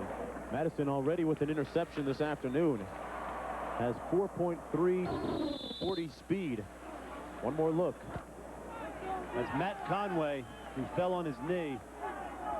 Matt Conway transferred over to Louisville from Delaware. 2nd and 12. Curtis Enos Brought down in the backfield nicely by that Louisville swarming defense. Brought down by Tyrus McLeod. He was the first one there. You know, you think about Curtis Enos at 231 pounds. Earlier I mentioned he was 216. The coaches say that he's a guy, John, they have to watch what he eats all the time because he'll go through the buffet line and come out with just 2 pieces of fruit. Yeah, he's a very health-conscious guy. He knows all about nutrition, and as you said earlier, his weight was too low. He had to put some body fat back on. Play fake by Richardson. And he's brought down and sacked at the 47-yard line by Rice Lockett. Former special teams player. So it started out as so much promise for Penn State's offense. It snuffed out. The penalty hurt them on the push in the back, and they've been backing up ever since. A loss of 8 yards with that sack.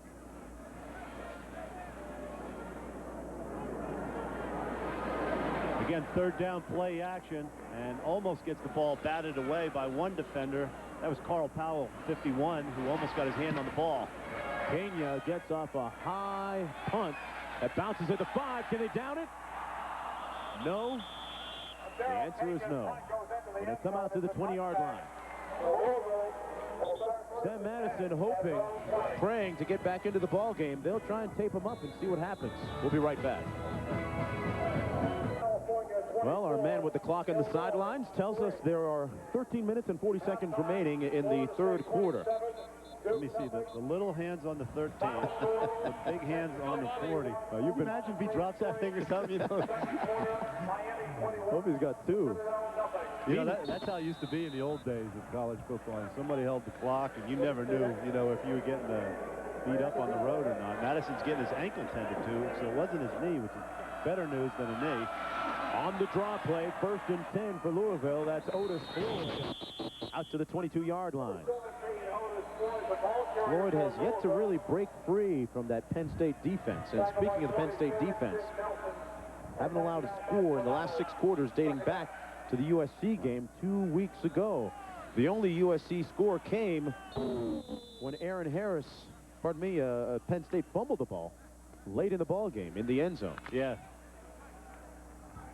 Chaffee Fields, remember he dropped the pitch play? Yep. And he had set up that touchdown. 2nd down and 8. The flanker screen. This one could turn into something for Louisville, but it's snuffed out nicely. Robert Bates tackled by Mark Tate. They'll be about 2 yards shy of the 1st down. It'll be 3rd down and 2 to go. And again, Aaron Collins making his presence felt. He's been freed up most of the day with the quarterback. Tate, number 33, in on that last tackle, the 6-foot senior. 3rd down and short for Louisville. Their first possession of the second half. Payne's going to pass. Steps up, couldn't get the block that he wanted. Sends out of bounds at the 28-yard line, and they'll have to punt. Tate coming up from his corner spot for the tackle. Tate with 2 big plays back-to-back to deny Louisville the chance to get a 1st down. Forseth now into punt for Louisville. And Chris Campbell standing on his own 29-yard line for Penn State. Nittany Lions have already blocked a punt this afternoon. They're going to fake it. Call fire. And they will have the 1st down, complete at the 35-yard line to the tight end, Mike Bogan. So a little prestidigitation fools Joe Paterno. That's a lesson for the future. I'll tell you what, that takes a lot of guts to call that from your own 28-yard line. Don't think Ron Cooper didn't break down a lot of special teams films to figure out what exactly Penn State does. On the left side of your screen, there's Bogan coming downfield. And it's just a little bit of a screenplay inside. They use a pick play to get the football to him. So that's something there by design. And Louisville gets an opportunistic 1st down. A sleight of hand there by Louisville. 1st down and 10. Floyd running to the short side of the field. He'll gain maybe 1 yard on the play. tackled by Brian Miller, the best coverage guy from his cornerback spot, number 34. It'll be second down, about 9 to go. Yeah, Brian Miller's an interesting story, number 34 for the defense. You know, he didn't have very good board scores, so he went off to Fort Union. His high school coach recommended he go there. And when he was down there, his high school coach called all of his friends and family who had cars and said, when he calls you and wants to leave, don't come and get him. He was down there at 6 in the morning, and he was shining shoes and saluting, and he called everybody, and nobody would pick him up. And it finally paid off for him. Payne eluding the pressure, throwing into heavy traffic, incomplete, intended for Bogan again. This time it's incomplete. It'll be third down and 9 to go. Payne is now 8 of 19 on the afternoon. Pressure provided by Aaron Collins that time. I hate to be redundant, but Aaron Collins, you know, has not been accounted for by this defense. He lines up in space, number 6, and then he comes and he brings it, lining up on the wide side of the field, away from the tight end, and then he just comes, and he's been all over Payne. I mean, he's played quarterback as much as Payne. He's been in the backfield as much as Payne has been today. Ron Cooper promised his team would make it a game in the second half. Third down and long. Gordon, the lone back, 3 wide receivers for Bill. Payne complete. And a first down to Yusuf Ware. Lee making the tackle. And they convert finally on third down. You remember Yusuf Ware, he's the guy they tried to go to for the touchdown. It was intercepted in the end zone. He's 6'6", 205, a true freshman. He's going to work all the way across the field.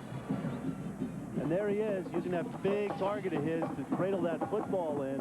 Ron Cooper had 2 returning starters and players at wide receiver. Then he held an audition and said, anybody wants to try out can try out for a receiver. For defensive backs, running backs, everybody tried out. Yusuf is that 3rd receiver. Little waggle, the throwback, wide open.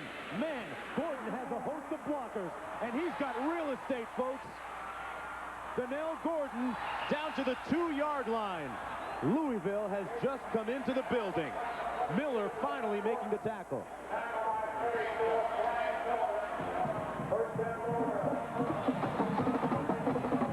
The transfer from Kentucky with a nice run.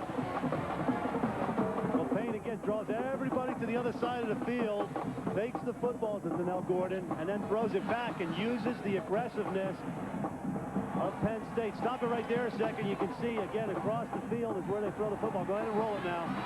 Donnell Gordon on the fake. And boy, look at that wall of protectors in front. These guys don't have to run. They can sit there and splatter people. Offensive linemen love that. First and goal from the 4. And Jason Payne wants to talk it over with his coaching staff. Didn't like the looks of the formation. With Louisville threatening and Jason Payne poised. We'll be right back after this. Donnell Gordon right here. He's going to execute the fake. Go ahead and roll it. Linemen go to the other side. The Penn State defense flows. And all of a sudden, a nice pass against the grain. Now freeze it right there. If you're a lineman, you are a dog in a meat shop right here. They are just waiting for that meat to come. Okay, I got this one. Boom! I got that one. Boom! He had a convoy. Nice cut here, too, on Kim Herring. Miller saves the touchdown. Yeah, he did have a convoy, Mark. You're right. After the tackle, after the timeout, first down and goal for Louisville. 2 tight end set, 2 backs, Gordon and Green. Play fake. Got a man in the corner. Touchdown, Louisville. Green with the catch. Ivan Green is a former tight end. He's the guy who has sure hands. 2 plays in a row where the play-action pass or the fake of the run has helped Louisville free up somebody. Ivan Green is number 6 right here. He's going in motion. He's just going to go off into the flat. Play-action holds people. Ball sent out. And there he is into the end zone. So Louisville does exactly what Ron Cooper said. We're going to get back in this football game. Akers in for the extra point. Out of the hole to the quarterback, Jason Payne. The kick is up and good. And Louisville might be burgeoning with confidence after that touchdown. 21-7 when we come back. One of the big plays recently, a nice delivery made by Louisville just moments ago. A fake, and then a nice throwback play led to a touchdown. 9:15 remaining in the third quarter. It's 21-7. Head coach Ron Cooper of Louisville has his troops invigorated after that scoring drive. Fields and Mitchell back deep for Penn State.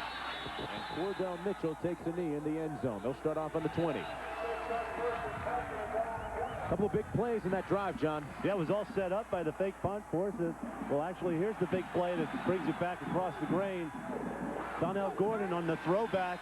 The lineman set up the wall for him. This is like a punt return anyway. You got people out in front of you. And they all do their job, and Kim Herring can't make the tackle. Brian Miller does, but on the next play, Ivan Green, who lines up and is going in motion to your right, is wide open in the end zone. And Jason Payne, who was 4 for 5 on that drive, and that 80-yard drive. So Payne delivering as a quarterback. Something to mention right here now, Louisville's defense on the field right now, John, without their leader, the corner, Sam Madison. 1st and 10 for Penn State. They hand it off to number 25, Harris. No room, nothing doing, nada, 0. Brought down at the 17-yard line. Let's go back to John Saunders in New York. All right, John, back here, an injured player on the field from Louisville. They already had Sam Madison injured. They can ill afford to lose another body. That's Taylor on the field. Monday night, folks, Green Bay hosting Philadelphia. Monday Night Football beginning at 9 o'clock Eastern Time. Both teams coming off impressive wins from the first week of NFL action. Lambeau Field, the site of many a great game for the Packers. Let's go downstairs to Lewis Johnson. Lewis? Mark, Sam Madison on the sideline now walking back and forth, pacing, hoping to get back in this game, and Louisville's going to need him. Listen, coming into this game, he had tendonitis in his left ankle. That was the problem with the injury earlier when they brought him off the field. You can also see maybe they've got a brace on that ankle, but he's pacing like a cat. He wants to get back in this thing, Mark, and they're going to need him. Oh, boy. Yeah, well, I mean, you know, that's an injury that just exacerbates the pain. As they look at Leland Taylor on the field, looks like they're checking him out. But with Madison, I mean, a corner, you know, a lot of players can play, but if you have a corner and you have a bad ankle, I mean, you cannot be less than 100%. Taylor now sitting up for Wisconsin with an impressive win this afternoon, 24-3. McCullough running for over 100 yards in that game. Nice to see Taylor back on his feet. Big man, big girth. There's a little wiggle there. Wonder if you get some fries with that shake, huh? Taylor at 310.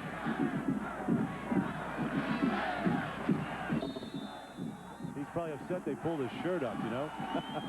Check out his injury. He should have pulled that thing down before he ran off the field. Hey, but a big play by the Louisville defense on 1st down. Penn State losing 2 yards. It's 2nd down and 12. This defense fired up right now. Richardson to pass. Flag down on the play. Incomplete. Let's see what the flag's about at the 19-yard line. Intended for Jonas Stassi. Rico Clark on the coverage.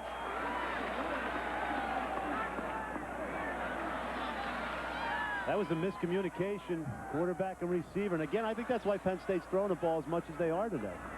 Because I think they're trying to work these receivers in with the quarterback. But there, Nastasi was not on the same page. As Wally Richardson, the ball was thrown out in the corner, and he was running a post route. So it was a misread there by somebody. And Richardson is only 8 for 23 now. Backfield in motion is the call. 8 for 23, 93 yards, a touchdown and 2 interceptions. So it's not a banner day. Meanwhile, on the other side of the field, Sam Madison exhorting his troops. Looks like a father whose wife's about to have a baby. Huh? Pacing. Yeah, he does, doesn't he? Impatiently. Nose of the ball on the 18-yard line. 2nd down scratch that. 3rd down and 12 to go for Penn State.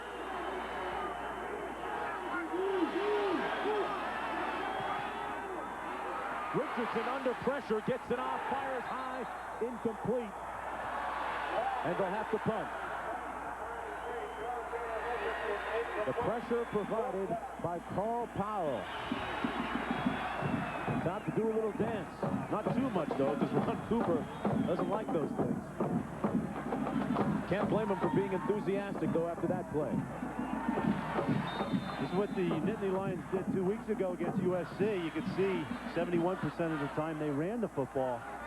Today they're passing the football more than 50% of the time, so real change in their philosophy. Kenya punting. Mosby at the 50.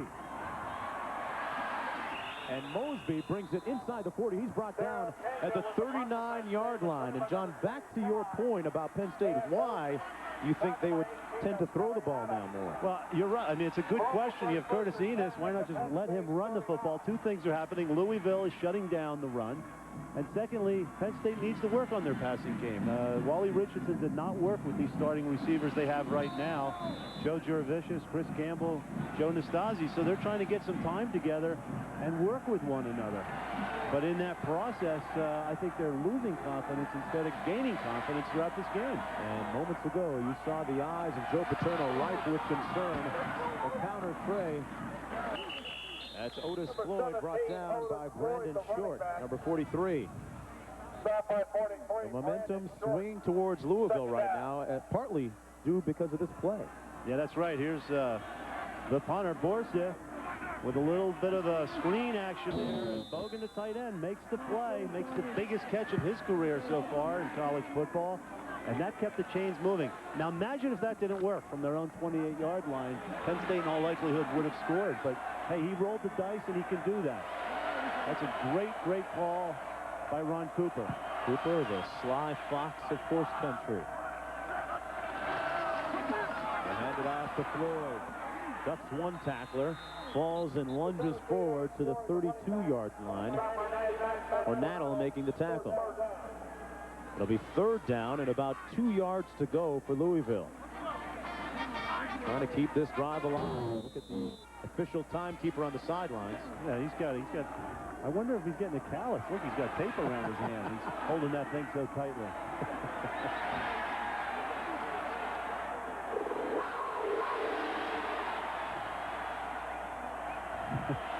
'84 and 80, 2 tight end set for Louisville. Both of them in the game. They hand it off up the middle, and it's going to be very, very close. That's Floyd on the carry, and he got down to about the 30-yard line. It appears to be about a yard short of the 1st down. And again, we'll see what Ron Cooper's going to do. If he rolls the dice here and tries to get the 1st down on 4th down. Payne's still in the ball game, and it appears as if they will go for it. They trail by 14 points. This could be one of the defining moments of the game. I just saw Leland Taylor check in there. Looks like he's part of this short yardage package. The defensive lineman who was just hurt. Floyd is the lone back behind Payne. They've got an elephant package in. Floyd is not going to get it. The defense standing up collectively and planting their feet firmly.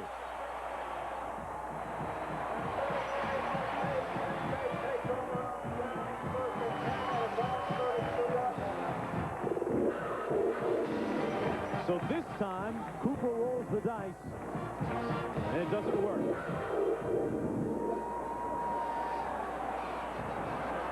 Okay, Leland Taylor's lined up right here, number 56 now. He's not a decoy. Let me tell you that right now. That's where they're running the football. He comes through, but Aaron Collins, who has played an outstanding game today, came right through clean and made the hit to stop the Louisville drive. Backside of the offset iron, 1st and 10. Enos. They choose to run it this time. Cuts it inside. Brought down at the 38-yard line. He'll be about 4 or 5 yards short of the 1st down. Terry Rice Lockett and Carl Powell making the tackle that time for Louisville. The Louisville defense has played well the last couple of series against the Penn State offense. And this is one of those momentum changers in the game. Louisville had the momentum earlier in the second half at the beginning of it. Now with this good stop by the Penn State defense, Penn State wants to get something going offensively. It is second down and 3 to go. Enos out near the first down marker. Depends where they spot this. It appears that he has the first down. Bryan making the tackle, number 57 for Louisville. And it's a first down for the Nittany Lions. And I would say this is more to Joe Paterno's liking. Running the football, solid defense, which allowed him to coach here for 31 years. And it's what has allowed him to have undefeated seasons in the 60s, 70s, 80s, and 90s. Enos with a total of 70 yards. A little under 6 minutes to play now in the third quarter. Jervicius split wide to the bottom of your screen. Play action. Wide open, number 11, Chris Campbell. Wally Richardson's pass complete to number 11. And another first down for Penn State. Let's check in with John Saunders back in New York.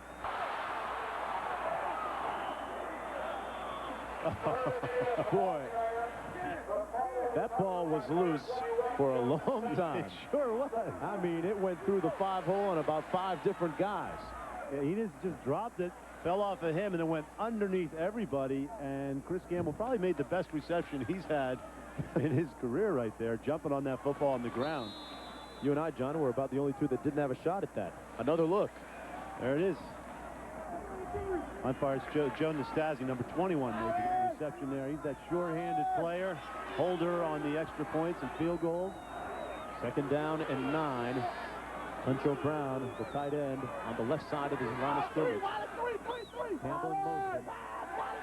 Richardson fires incomplete, intended for Brown, the tight end. And it'll be third down and 9 for Penn State. That's a tough area to catch the football in. Huncho Brown, had he caught it, it was only about 1 yard downfield. Ball appeared to have a little bit of heat on it, too. It would have a, you'd put a lot of heat on that ball, too. You're going to beat up the way Wally Richardson has been so far today. Cyrus McLeod banging around with the tight end. Third down and 9. Curtis Enos, deep back in the offset eye.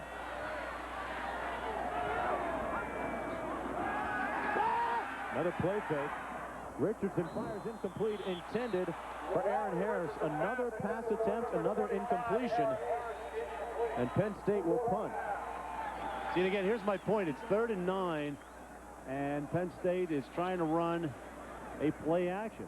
Now, if I'm a linebacker and you're a linebacker, tell me how much the play action is going to freeze you right here. Now he's got to turn around. There's people in his face, and it's hard in that situation to locate all the people you want to locate downfield. It makes it tough on the quarterback. Kenya in the punt. Mosby standing on his 10. Hangs it up high. Fair catch called. He slides into the end zone, but it will be marked dead at the 2-yard line. A 43-yard punt. And Ascari Adams downs it at about the 3. Good special teams work that time by Penn State. And a nice slide. Louisville with 97 yards to go to hit the end zone. Next week, ABC's college football begins at 3:30 Eastern time. Michigan against Colorado, another regional action, including Northwestern down at Duke. Don't forget to call your cable operator for the games available in your area. Jason Payne in at quarterback. Ace formation, 2 tights, 2 wideouts. Payne has a man open, and he overthrows his receiver, Robert Bates. That was a miscommunication there between Sean Lee and the corner. Well, the clock is blank. Lewis Johnson, what can you tell us? Well, I know you guys got tired of the situation you had in the first quarter. John Spagnola and that chicken scratch just didn't work out. But listen, now there are 2 games on the field here. The game out there, and then my game trying to get the time from this gentleman who doesn't want to give it to me. No justice. Try offering him a new Rolex or something, Lewis. Out of the end zone, complete to Floyd. Steps over a tackler and makes it out near the first down marker. pushed out at the 15-yard line. That'll be a first down for Louisville. And Lewis Johnson in his pursuit. Look at the time. Dogged determination. He's like a reporter. He's got exactly 4. I got a little more. 4 minutes. 4 minutes. Oh, I can't believe it. I got one. That makes my day right there, guys. I love when Lewis covers the story. Don't you? He's got the trench coat, the whole thing going. Oh, boy. 21-7. You know the time now. First down and 10. Baraseka brought down after little or no gain. Aaron Collins again coming off the outside. Nobody's picking him up. It'll be second down and long. One more look. It's the counter Trey, but off the outside. Nobody really accounts for number 6, and he's the guy that disrupts this play. Boy, is he strong. Baraseka gets pulled down with one hand.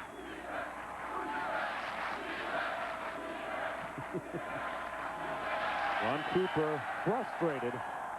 That is the picture of a frustrated coach. Flinging down his headset. And Louisville calls a timeout.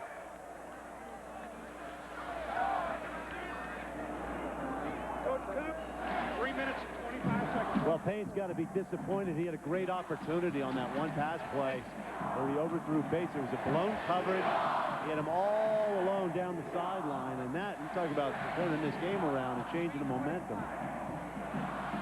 And Ron Cooper disappointed with that, disappointed with the timeout, disappointed with the fact that he feels his team can win this football game, but they're not seizing all the opportunities, and they're making a lot of mistakes.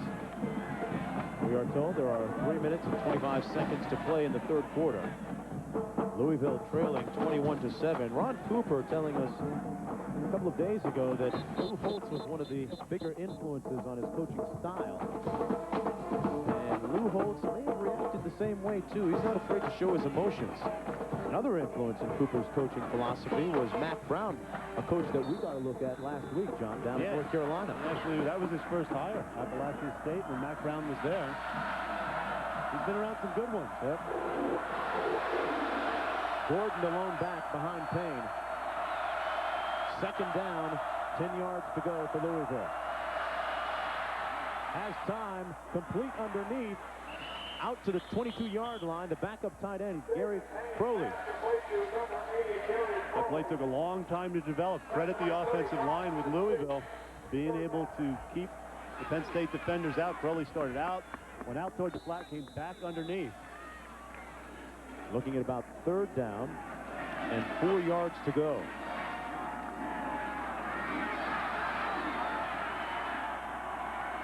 Three wideouts for Louisville.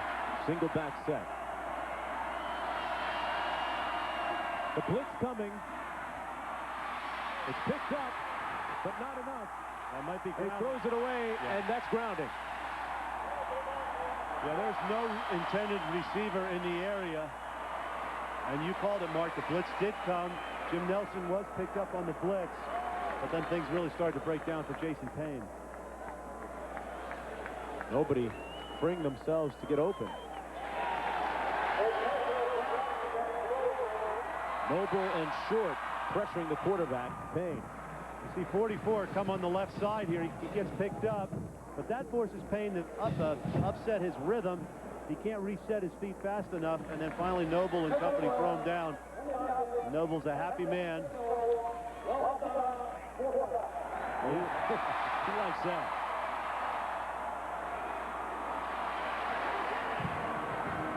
Brandon Noble, the only returning starter on that defensive line.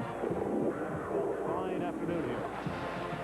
And Noble's a guy who coaches say you got to be prepared to fight him if you want to take him out of the game. Yeah, that's right. Some of those guys are like that. Now that penalty is a loss it down, and it occurs where the infraction was. So that's an 18-yard penalty. 1:50 remaining in the third quarter.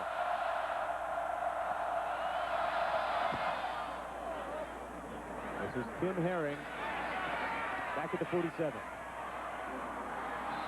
Pushed out of bounds at the Louisville 47 by John Fuqua. Penn State will begin its next drive with good field position. They lead 21-7, and Wally Richardson has not had a hot hand of late. In fact, he's been ice cold. Richardson emerging as a leader this year. Coach is getting him to take a few more risks within the framework of the offense.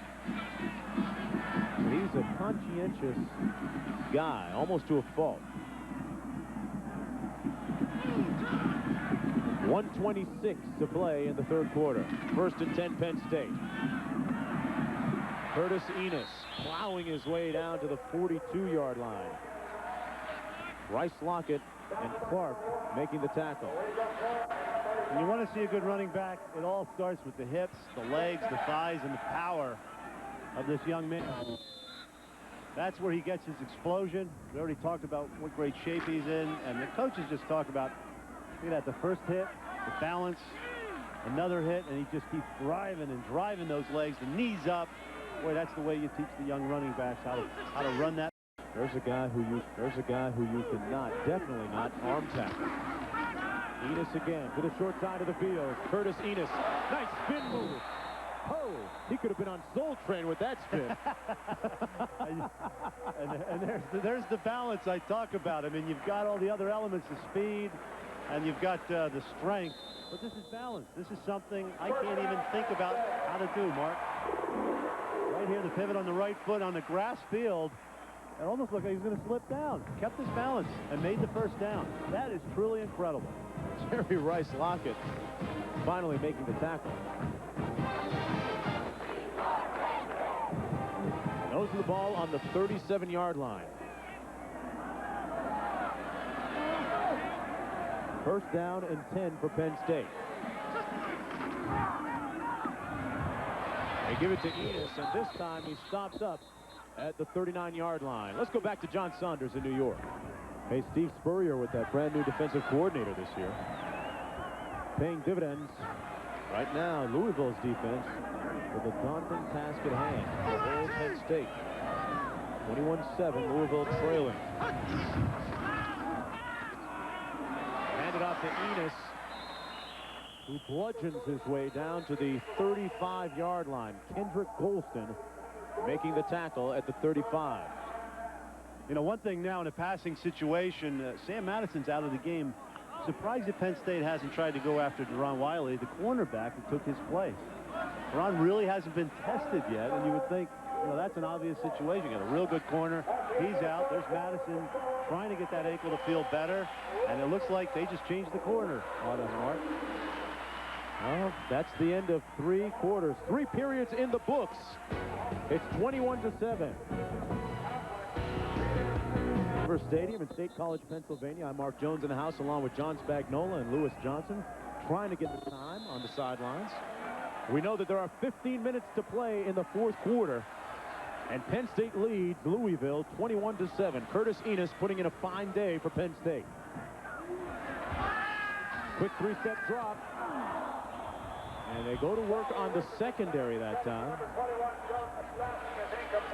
Incomplete for Joe Nastasi. Nastasi stopped on that play. Again, communication breakdown, quarterback and receiver, things that have to be worked out. You don't just run a pass pattern. You've got to both read the same thing and react to it accordingly. Wally Richardson drops back. Now he expects Nastasi to keep going. It looks like he's going to stop and come back inside. Madison back in the game. Well, in comes Brett Conway to attempt a field goal from 52 yards out. His career long is 51. This would be his best. And it's not going to make it, so it remains 21-7. Louisville still with a chance, a big chance.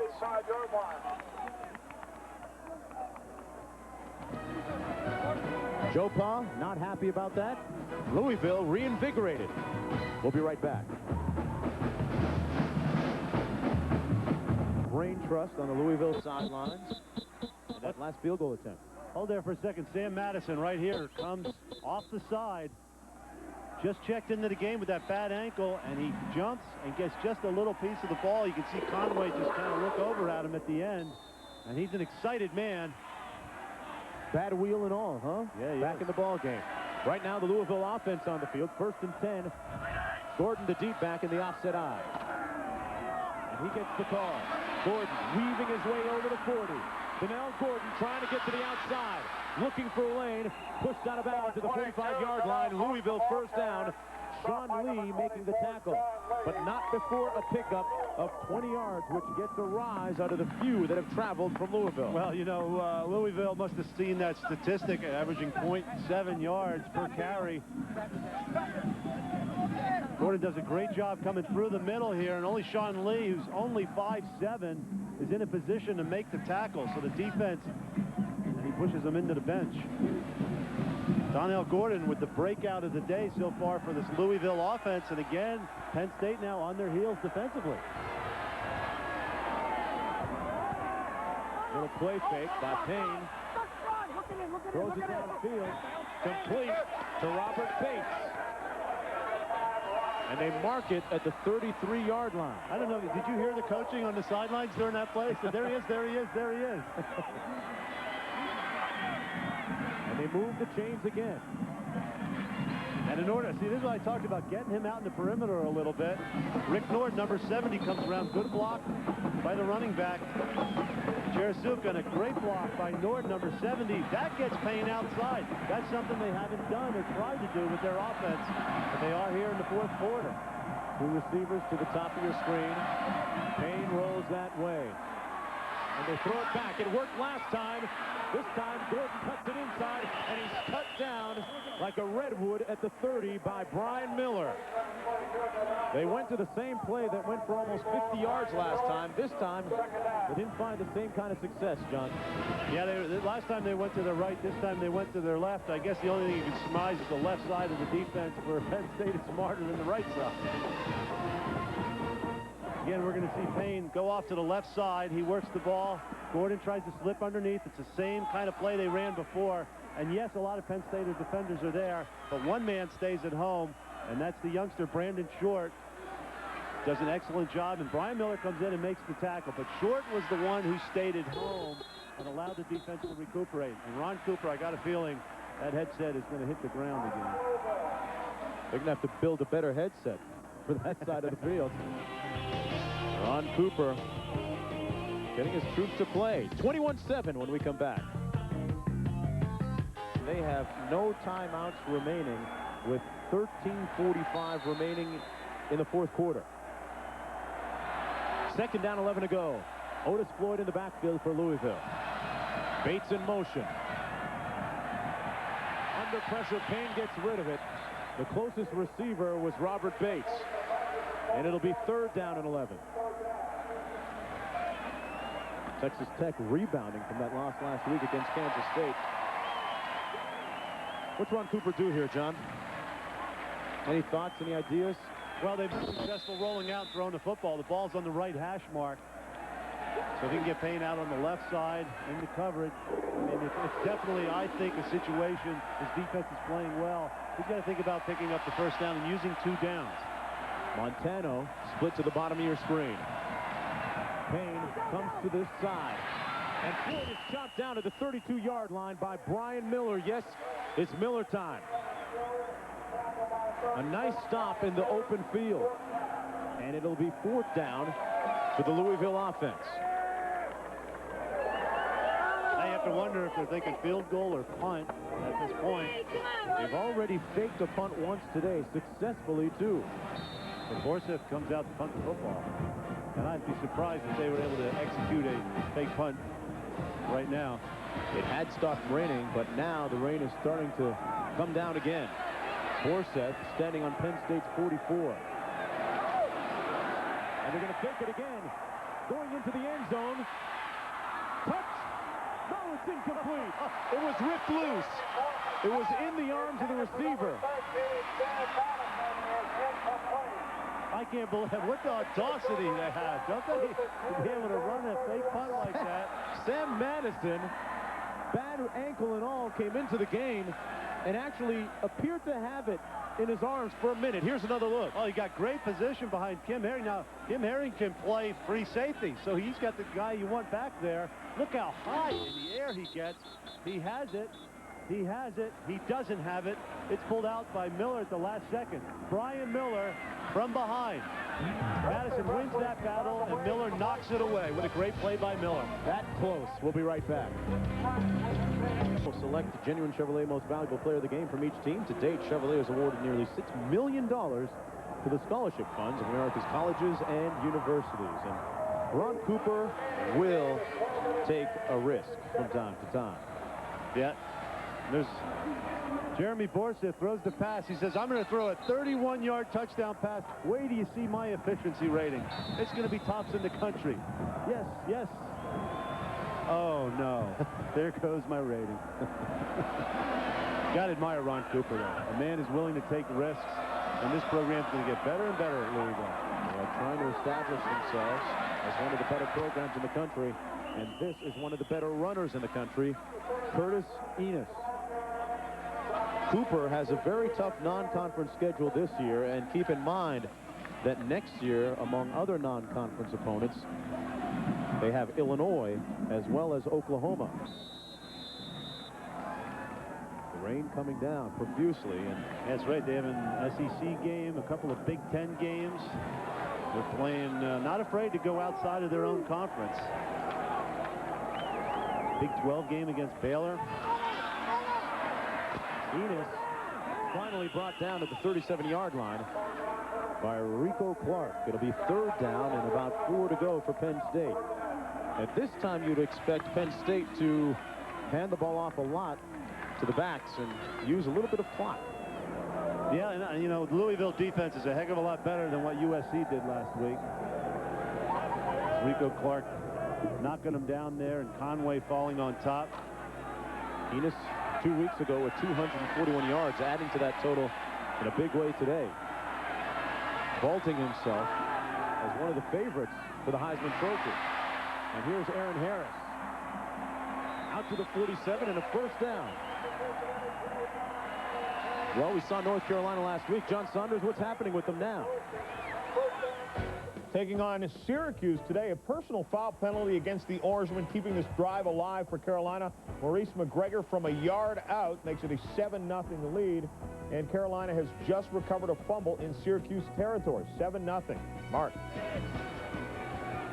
John, I really think that North Carolina might be one of the more underrated teams and programs in the entire country. Well, they have a great defense, and it all starts with defense. And Mac Brown has got that offense playing a lot better. They're pulling together and playing some excellent football early in the season. 9:50 remaining. Richardson passing. Oh, wow! Nastasi got hit with the rhythm that time from Sam Madison. I'll tell you what, I am leaving this game with a lot of impressions, but one of them, Sam Madison, is a player. Here's a guy who's hurt. He came back in the game, made some big plays, almost caught a touchdown pass, and even though he's hurting right now and things aren't looking real good for the Cardinals, he is playing some football.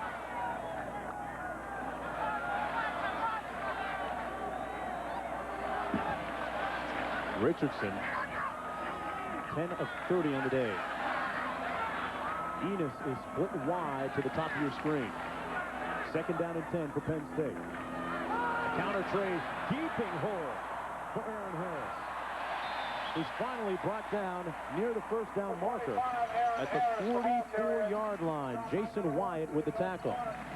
Well, you know, you'd ask me or mention about Enos as a Heisman candidate. Two things will keep him from getting a lot of carries. Joe Paterno right there, and this guy, Aaron Harris, who showed an awful lot behind the block of Ostrowski 64.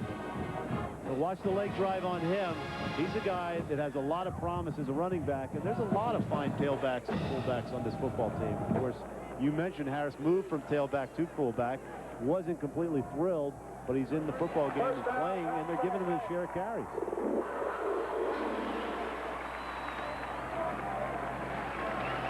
Richardson getting his instructions from the brain trust on the sidelines.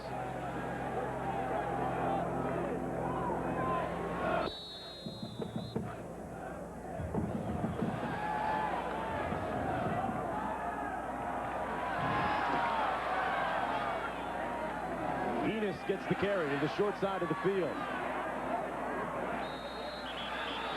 And he spins one more time. The third time we've seen that move today, down to the 38-yard line.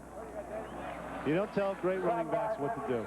Just watch them run and enjoy it. And with Curtis Enos, he is able to stop on a dime and make moves and spin. Spin move earlier. It's the same deal right here. Whoop. He takes it and he gives it away. Unbelievable how he's able to stop like that. And this is a wet grass field. Keep that in mind. He's a man with a lot of confidence and represents himself and his school very well as he approaches 100 yards in rushing. Arthur Murray doesn't have feet like that. Enos down to the 27. And Enos is close to the 100-yard mark rushing for the day. Rice Lockett and Rico Clark in on the tackle. You know, as a youngster in Union City, a very small school in Ohio, he watched his high school football team play. He was only in 5th grade. They were on a 27-game losing streak.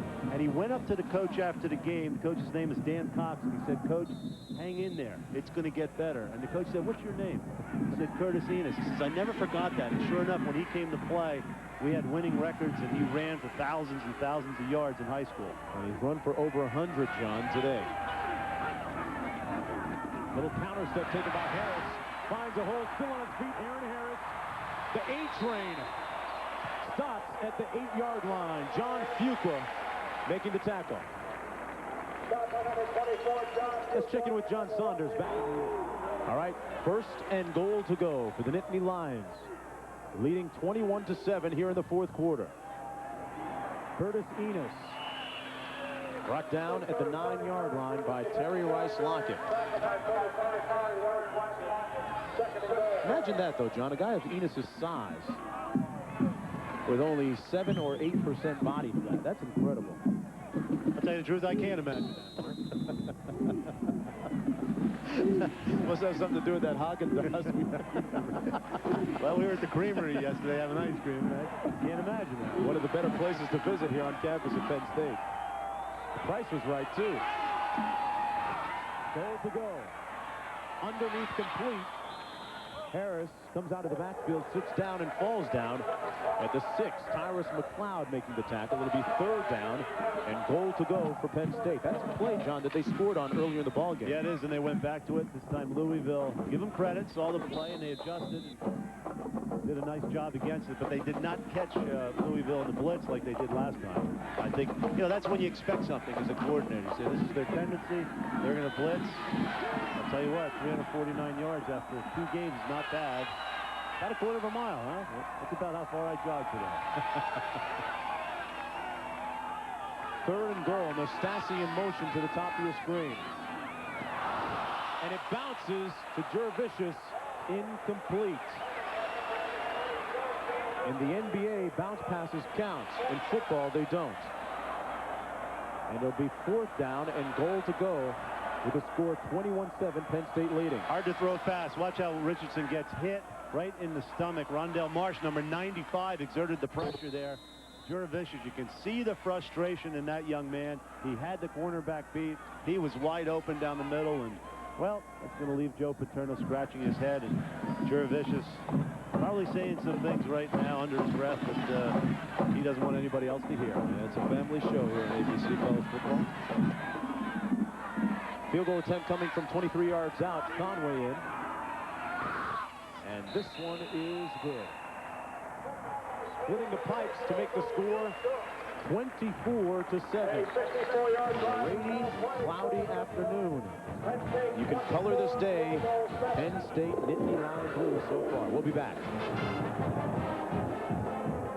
College football and ABC Sports brought to you by State Farm Insurance. Like a good neighbor, State Farm is there. Chevrolet Trucks, the most dependable, longest-lasting trucks on the road. And Nike.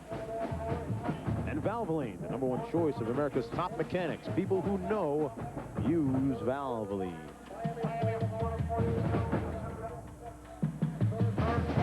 $7:50 remaining in the ball game here at State College, Pennsylvania. Penn State leading Louisville 24-7.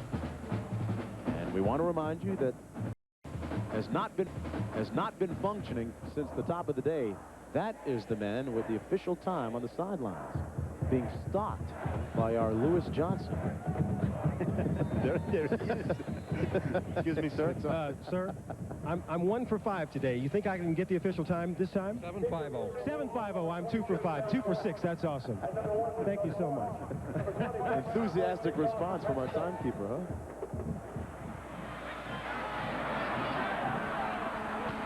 Two yards deep, that's Rico Clark. Returns it out to the 17-yard line. That may be the last time we'll ever see Lewis Johnson in this stadium, everybody. He has not made any friends today.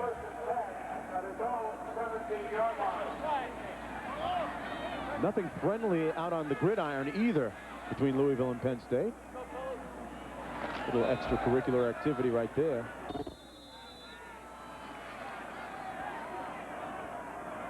If you're Penn State, all you have to do is tell the Louisville guys, look at the score. Don't have to say much. The score speaking volumes right now for Penn State. Payne passing, incomplete to Ivan Green. Yeah, good play by Sean Lee. You know, you see a program like Penn State, and you wonder how a guy can play strong safety who's only 5 feet 7 inches tall. But I mean, he is. And there he is in that hero position here at Penn State. It's amazing to see him there, but he's been playing very well, and as Paterno said, he plays a lot bigger than his height. He has to. Many people in the sellout crowd today, too, John, trying to keep dry. Guess that's the end of the summer. Downfield, Payne picks off at midfield. Sean Lee with the interception. Another turnover for Louisville. Their third interception thrown today. And Penn State will have good field position at midfield. Yeah, Sean Lee playing deep safety. We saw him jump the running back in the flat. Now he comes over, and, you know, the Louisville receivers aren't even looking for the football. I mean, Sean Lee is the only one. Looked like they were running downfield to clear out, and Sean Lee said, you know, I see a ball, I'm going to go get it. So you can see why he plays a lot bigger than his height and why they're impressed with him. Exuberant Lee on the field. And there's Sandusky, who has got a lot of different components to this defense, but he's happy with the effort he's had in the first 2 games. Especially the effort from the corners, and a good effort there from Aaron Harris. Tomorrow night is Emmy night on ABC. Paul Reiser hosts the 1996 Emmy Awards with Oprah Winfrey and Michael J. Fox and the biggest stars on TV. Find out who wins the Emmys tomorrow night after America's Funniest Home Videos on ABC. Is Sandusky going to the Emmys too? Huh? I don't know if I could see him hosting the Emmys, do you? He's a guy that's been here an awfully long time. Nuts and bolts. 29th year. A couple of sons who played here. The son on the roster right now, John. Aaron Harris battling his way down to the 40-yard line. Number 25, Aaron Harris. Getting back to the line of scrimmage. Brian making the tackle. You know, today they announced Carm Koza is coaching in his last year. He's my coach at Yale. Joe Paterno told us he was offered that job some 32 years ago and almost took it. And he went to the university people and said, listen, am I going to succeed here or am I going to go off to another place? And they said, you know what? You're going to be here. You have a future here.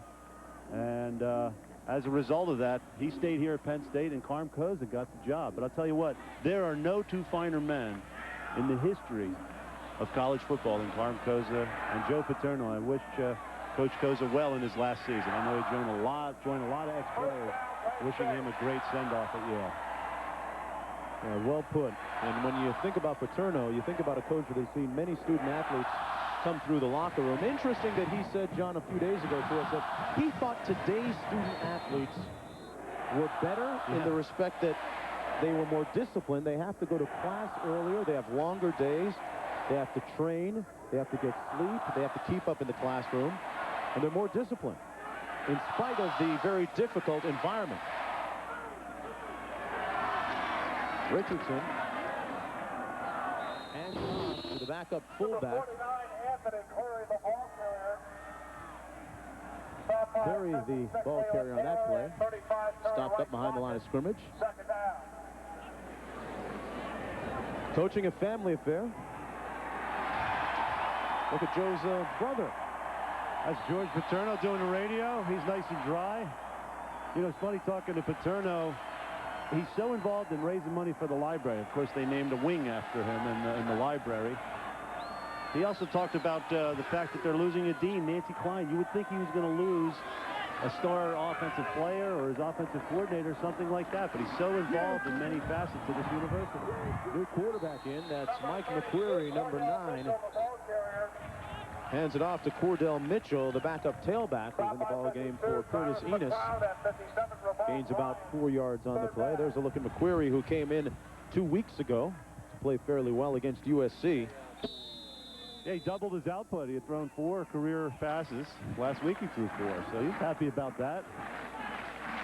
He used to park cars here. I'll tell you what, there's going to be some tow trucks out here today in these fields trying to get these cars out of these quagmires around the stadium. It looked like a tractor pull was through this place. Little play fake by McQuarrie. And he goes down to the 44-yard line. Less than 7.5 minutes to play in the ball game. Bryce Lockett and Bryan making the tackle. And Penn State will punt. But back to the point about Joe Paterno, him saying that the athletes of today were much more disciplined, kind of revealing that the fact that, you know, you look at the environment, they had to bring in people from the FBI to talk about gambling. They had to bring in people from local police to talk about, you know, date rape issues, which is sometimes an issue on campus and in our society on the whole. And a lot of other outside variables that make it very tough on student athletes. And you think about some of the tough things they go through, it's easy to forget that sometimes these are 19-year-olds. 24-7 when we come back. A look at Joe Paterno, the head coach of 31 years at Penn State, and Joe Paterno, the philanthropist. Downstairs to Lewis. You're right, Mark. He is a very generous man. You know, there's a plan in the works for a $5 million Hall of Fame for, get this, not just football, for all sports here at Penn State. Joe Paterno has given $250,000 of his own cash toward that project. Now, it'll go right here between Beaver Stadium and the new Bryce Jordan Basketball Center that's connected, well, actually just adjacent to the football stadium. A very generous man. Not only talking about it, but giving money for the cause. Thanks, Lewis. Interesting school. You know, they name an athletic center for basketball after a president, Bryce Jordan Center. Then they name a wing of the library after the head coach of football. I think Penn State has their priorities right, don't you? Yep. And looks like some of the Penn State fans have closed this one off. Hey, wait, there goes my ride. Kind of hard to get into this place, isn't it? It's amazing how they pack it every week. One of the largest on-campus facilities in the country.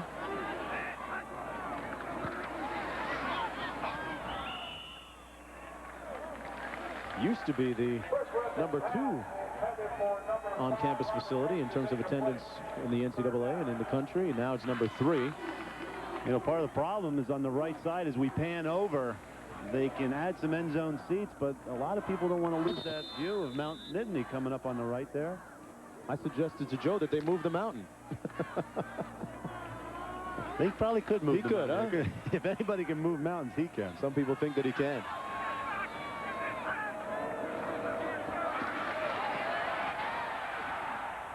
And Redmond goes down, but there's a flag down on the play at the 15. Next Saturday at 3:30 Eastern, a big showdown between Michigan and Colorado. Number 12 Michigan takes on number 5 Colorado. Number 13 Northwestern battles Duke. And other regional action beginning at 3:30 Eastern time, 2:30 Central time on ABC. And call your table operator for the games available in your area. You know, Chris Redmond, highly recruited. You talked about Illinois not scoring any touchdowns. He signed on to go to Illinois. Greg Landry was the coach there. Lou Tepper fired Greg Landry, and he had already signed on to go to the school. Then he thought about it for a while and wound up coming here to Louisville. And he's the 3rd generation of Redmond who have come here to this school. So he's a guy that Cooper kind of fell into in a good situation, and he's using him as a tool to recruit. And as you know, Cooper is a relentless recruiter, and he's going to get a lot of good players in here.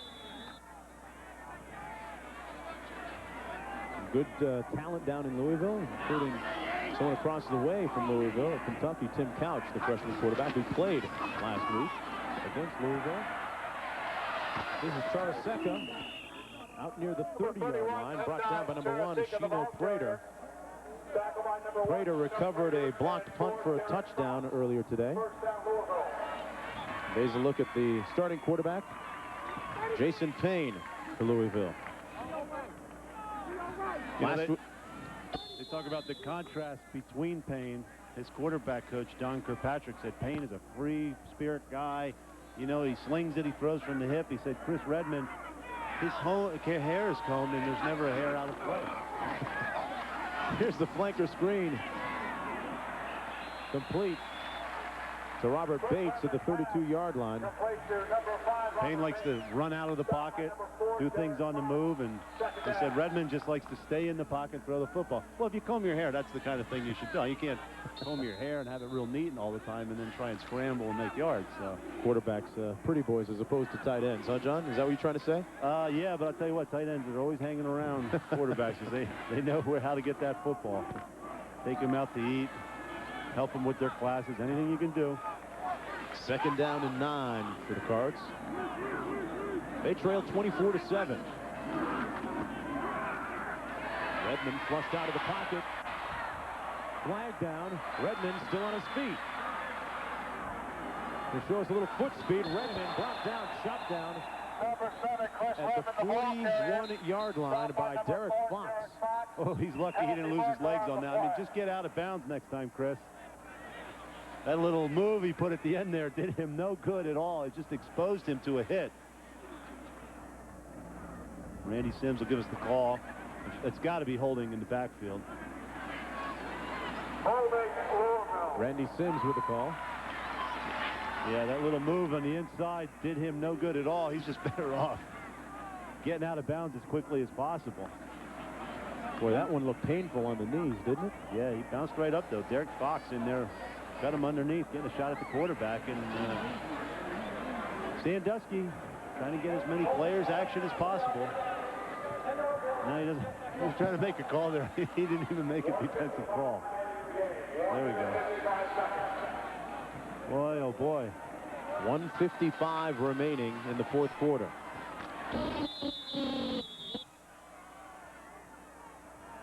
The officials have called a timeout now. You know, the clockwork really has been an adventure here today. Look at how the top 25 has fared today so far. Florida State and Florida both winning. Court Detmer doing good work out in Boulder, Colorado this year.